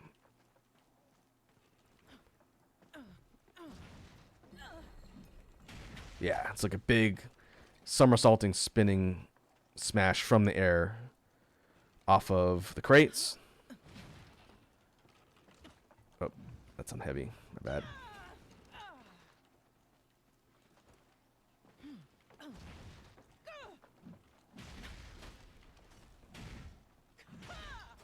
I think you can go into the Halve extend from that too. Anytime you see the orange flash, you just have to time it correctly. Yep. And if we go from the air extend into the light, then you get that descending spinning attack. Same thing. From the glider, we can also do like a descending super spin with, I think, a finisher. I don't know how to do that since I don't use it super often. But you basically just descend from the heavens, swinging.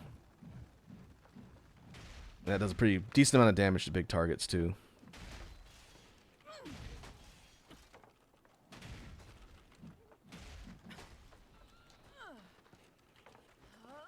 And so that's a real quick explanation of them all. Again, fun weapon. Heavy, hard-hitting. But if you like bonking things, that might be the weapon for you. Alright, let's look at the staff next.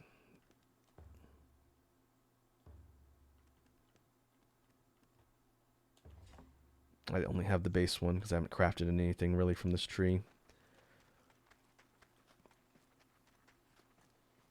So this is the Karakuri staff. This is one of the last 3 weapons you unlock if you get a little bit further in the game.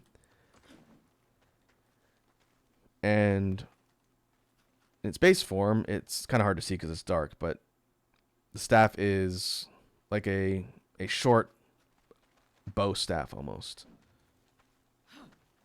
Oh, I gotta turn the thing back on. And so on light, you have some pretty quick hitting moves with the staff.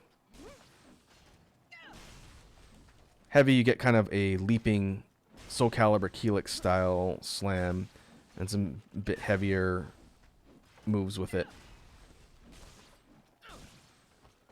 Decently quick. Pretty rapid strikes. Just like we saw with the Maul. After certain combo strings, you'll see a flash. And then the prompt is telling me RT, right trigger, to mutate weapon. So what that means is, if we were to do that on flash, or just even by itself, hit R2, it changes the shape of the weapon.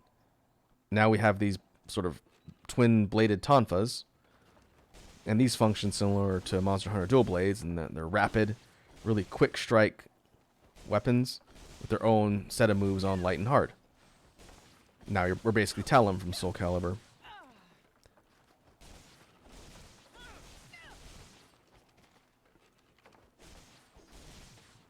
Likewise, if we mutate the weapon again, now we have a 4-bladed shuriken.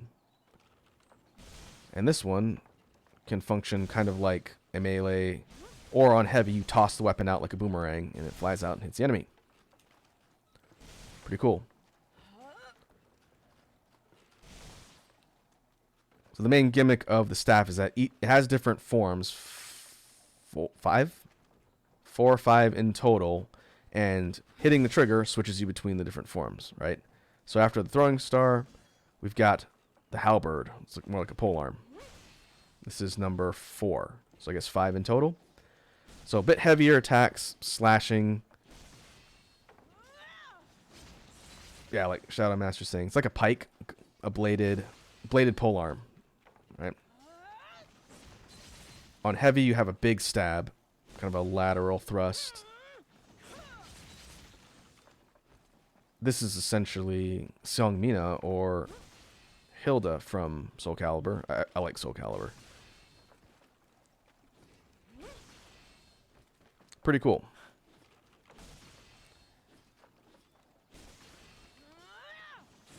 Now, if we hit right trigger again, then it's going to start back at the base form of the regular staff, and the order in which the weapon shifts always follows that same pattern. It goes staff, tonfas, shuriken, and then halberd.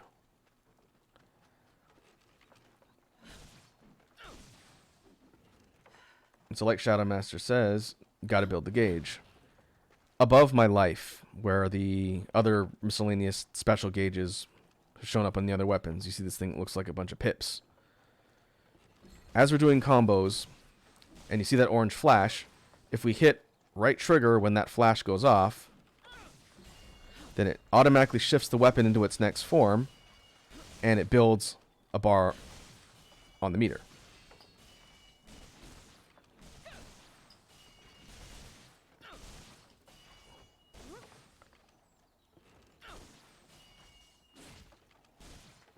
And as it cycles through and we're doing different attacks and evading,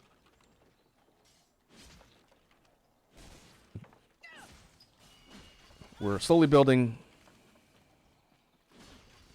the gauge up till it gets to orange. And at orange, if we hit, I think it's a right trigger and triangle, we get the final form of the staff, the massive, gigantic sword.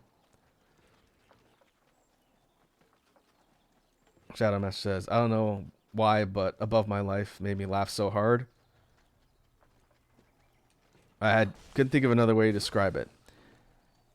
And so real quickly, since it pops out for a second and then it's gone, you can pull out that big, massive, great sword looking weapon when the meter is, I think, 3/4 full at least. 4 gauges, okay. But if you want to do max damage and get the finisher with it, you want to build the gauge up to its absolute maximum and then combo into the big sword. So let's refill. Maybe I'll do it away from the target so you can see the animation a little bit easier.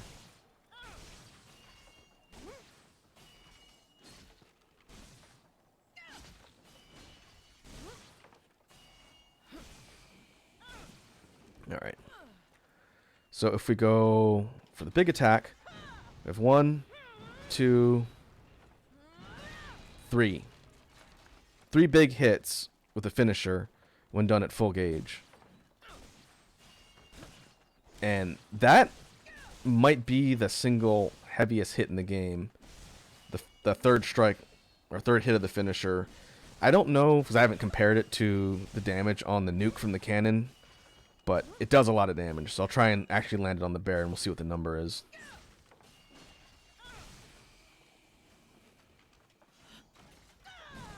$397, $693, $1958. That's a lot of damage. So kind of like the cannon, the staff requires a bit of setup. You can't just beeline it to the big damage. You've got to time your combos, make sure you're not getting mauled by the enemy, getting the morph attacks, and building that bar up and then waiting for an opportunity to land the big finisher.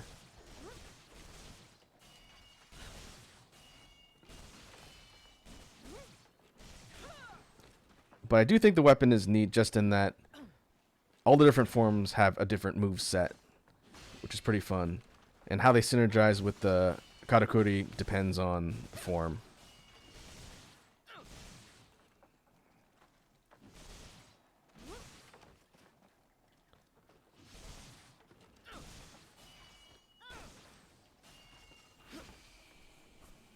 Shadow Master says, what I found is slide teching and using the Celestial Anchor builds gauge up the fastest.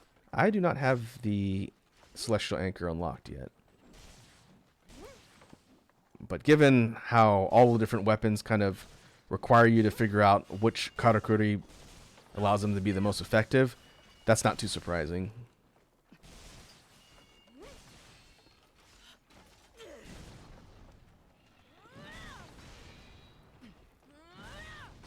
Yeah.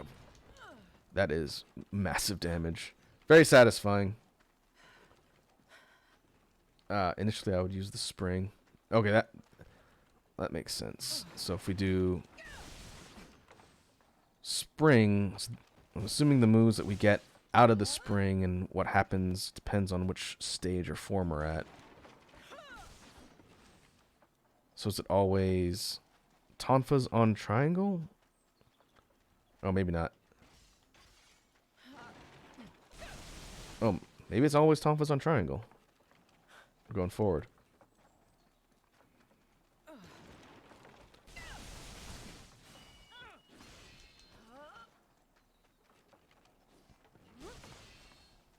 Yeah, does it always...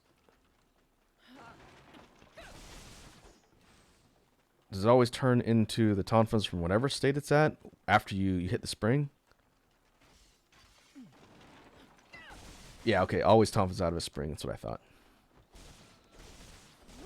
For boxes... What do we got for boxes? Crates. Plunging halberd, I imagine.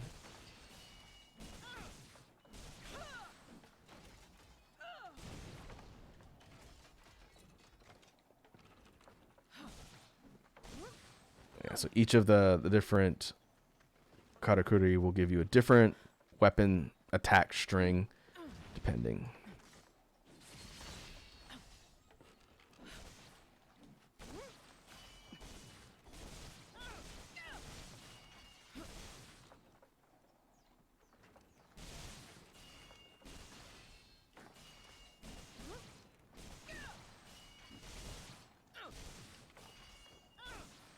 Okay, what about the copter?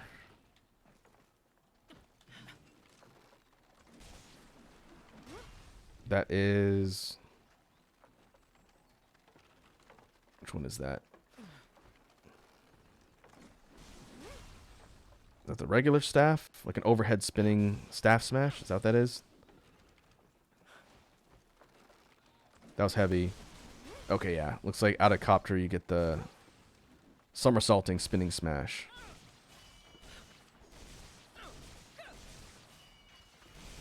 And you have to... Shadow Master says, whenever you land, you have to transform to get the gauge. Okay, that'd be a good thing to test. We'll just zero it out.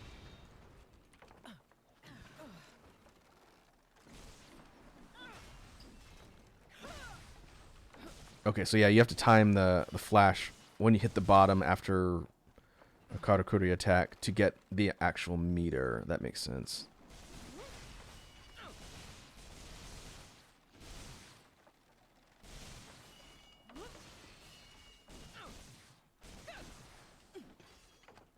Okay. So that's kind of a real quick and dirty overview of the staff. Interestingly enough, if I were to compare this weapon in complexity, not in style, but just in complexity level, this is essentially like the Charge Blade of Wild Hearts, I think. Not because it plays like a Monster Hunter Charge Blade, but because it's the most complicated weapon. There's a lot you can do, and there's a lot of options. But the combo paths remind me of a fighting game.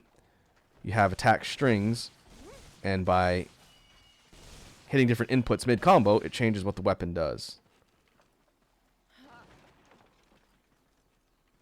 And I think that's cool. That's why I like the weapon. A lot of combo options and ways to kind of mix up and approach a situation. In theory, sounds neat, but I've yet to take it on an actual hunt, so we'll see if I absolutely suck at it down the road.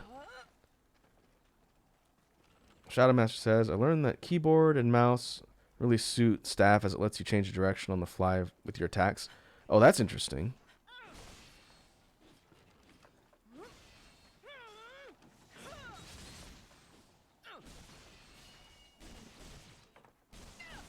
So basically, it means you can redirect easier. I think you have a little bit of directional input when you're doing normal things with it.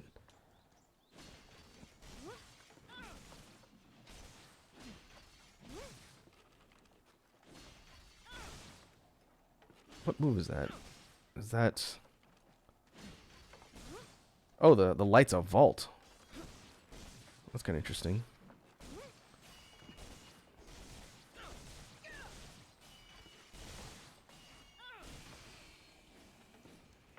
Or get an audio cue when you hit max charge too.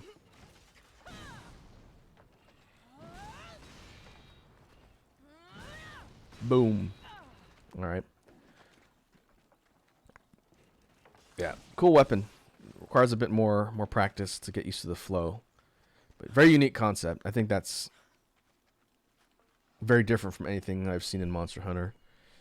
Alright, last weapon I guess I'll talk about real quick before we get ready to wrap up for today. We'll look at the Clawblade. It's actually made a Clawblade. Water element. And this is kind of a rehash of the real quick weapon intros I did when I first streamed this, but that's alright. I've learned a little bit and kind of speak on a lot of these. Maybe in a future stream, if I end up doing this one again, if I get a chance to play the katana and the nodachi and the bow more, I could talk about them more. Oh, you can use the Juggernaut blade from the crates or from the spring at full charge. That's also good to know. Alright. So Clawblade. The somewhat similar to dual blades type weapon if you played Monster Hunter. Red Dragon says, back, my net died. Oh, welcome back, Red Dragon. We are just talking through some of the weapons in Wild Hearts because Ramen was asking me earlier, so I'm just doing a real quick overview. We looked at the crazy Karakuri staff. We looked at the maul, the Wagasa, and the cannon, and now the Clawblade. I don't know if you were here when I was doing this before, so if not, then I'll try and explain it to the best of my ability. Oh, and I got a stretch from Lava King. Oh, my back.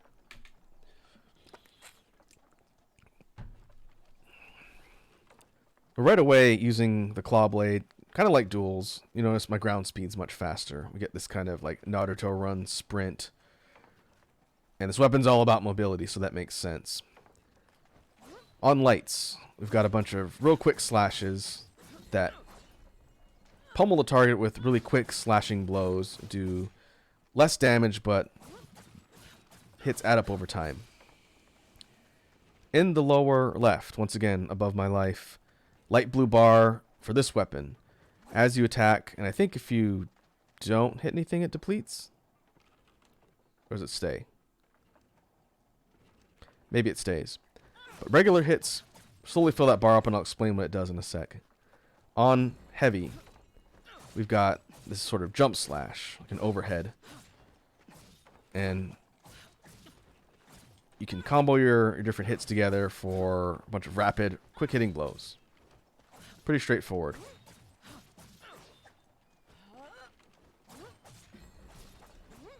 Evasive leap, so you can jump cancel too, which is kind of cool. And kind of like we saw with the other weapons, especially the Wagasa, Clawblade has pretty decent amount of hits in the air. On light, you can do a bunch of chain hits. Triangle gives you this spinning kind of Blanca ball downwards to get you back to the ground. And you can basically go for grounded or aerial attacks pretty quickly. On right trigger, like the prompt is telling me, if we hit right trigger, at any point we go into the claw plunge. Doing so anchors one of our blades into the target. When it's like this, we're tethered to the target, and our time in the tether mode is shown by the little yellow circle at the anchor point, which is slowly depleting over time. And when we're tethered like this, we can run around if we want. But the real neat thing is, like we see here, wing blade orbit. If I hit B or circle, you whip yourself around the target, and all of a sudden we're attack on Titan. And once it depletes, it detaches. So I burn most of my time. I gotta refill my meter.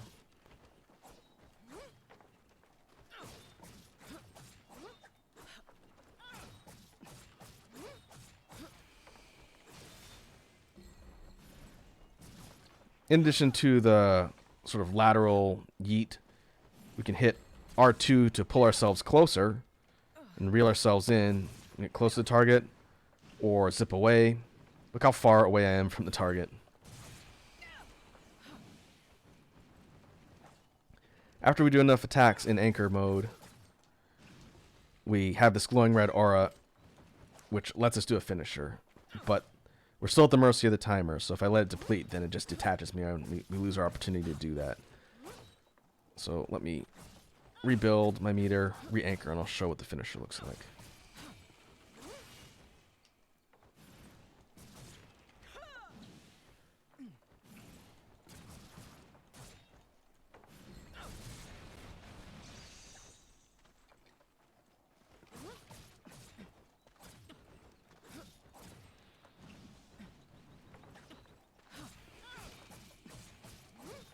Okay, I think it's trigger and triangle. Yep. So once we hit that glowing red state while tethered, and then we hit right trigger plus triangle, you go into this kind of spinning top animation that hits the enemy, and then you go all the way out for a big, like, slicing finisher with that X-looking pattern. Really cool, very stylish.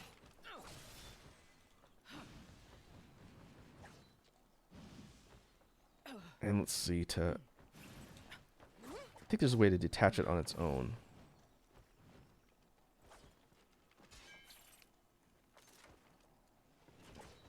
So the basic flow for the claw blade, again, I haven't taken this weapon on a hunt either, but it's super neat in practice, and I'm going to be building for this one at some point too. Name of the game is landing attacks to build meter, getting into tethered mode, doing hits while evading the enemy,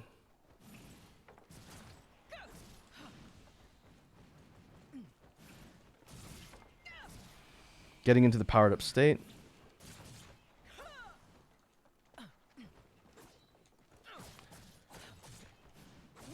and then using the finisher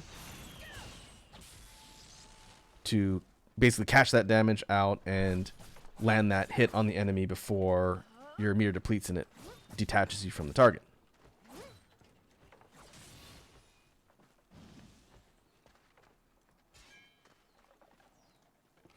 Yeah, there's got to be a way to detach it manually. Let's see if I can figure that out.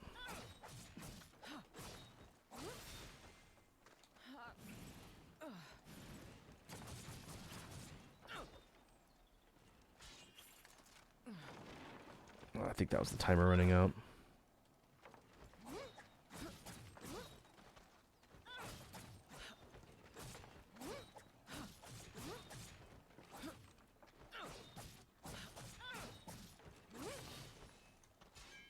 Ah, okay. It's R1.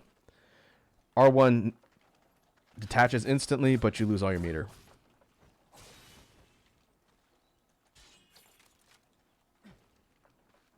That's how I did it.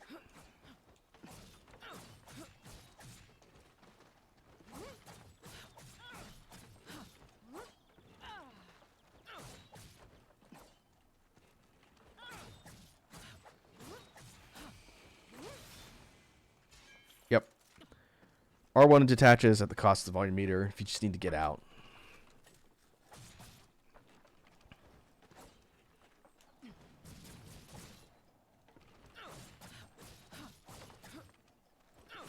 This would be a little easier to demo on a target that isn't so small.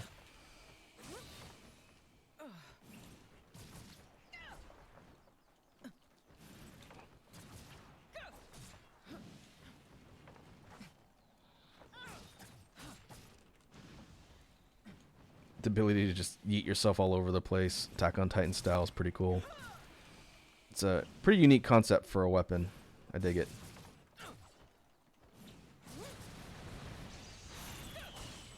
And then, yeah, real good style finisher. So that's a quick overview of the Claw Blade. Weapon that I intend to build for at some point.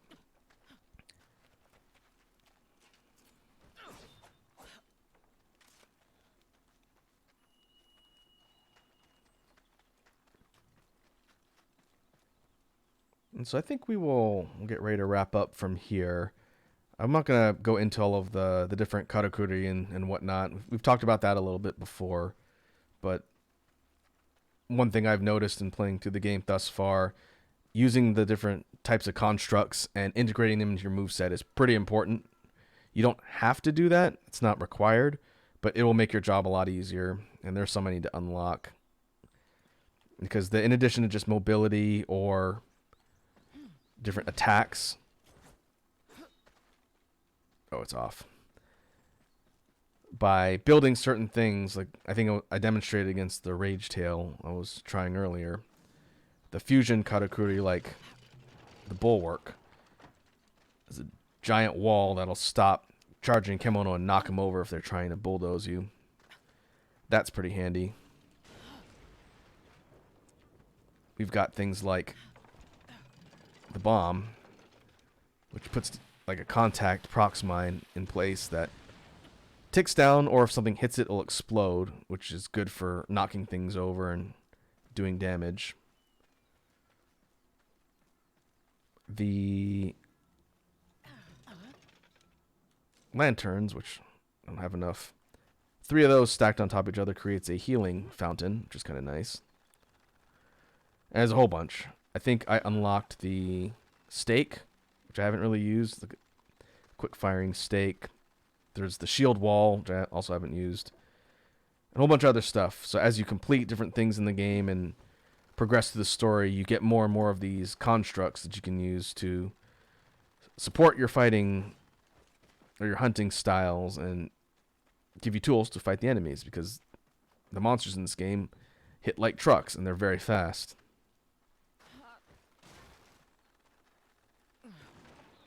This thing here is a radar tower. It tells me what Kemono are in the area.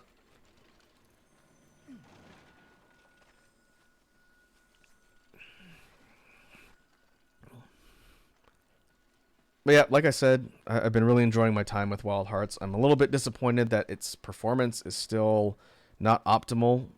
It is when I'm not streaming, but when I've got everything running here, the kind of frame rate and overall performance dips are not what I'm used to seeing. And rather than try and muddle through that and have it be a subpar experience, I'll probably hold off for maybe a couple months as they update the game and maybe try and come back to this later. Because if they can iron out some more of that stuff, and I can be doing this like 1080, 60 consistently, and it doesn't stutter all over the place when I'm fighting stuff, then that's good enough to play the game on stream. And right now, it's not doing that. It's better than last time. It's definitely better than last time, but not quite perfect yet. And they just released the first free DLC for the game last week, which add in some new creatures to hunt, and there's more stuff coming next month. So the devs definitely seem intent on supporting the game, which is encouraging. I'm rooting for Wild Hearts. I'd like to see it get to a place where it can stand on equal footing with Monster Hunter, but I feel like they got a little bit of a ways to go yet. They'll probably get there. So before we wrap up, let me see who is live that we can raid.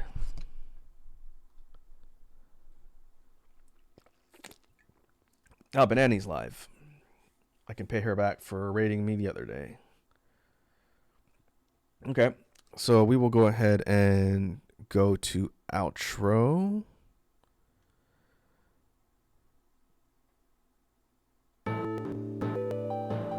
And we will get ready to raid Banani. Well, thanks to everyone who came and hung out. Again, this was a bit of a test, and I'm sure we'll get back to Wild Hearts eventually. In the meantime, we'll be back tomorrow for what I hope is the finale of Dead Space. I'm on the literal final boss, so I'm hoping to beat that, and depending on how long that takes, if I can do it quickly, then we'll figure out something else to do for the remainder of the stream.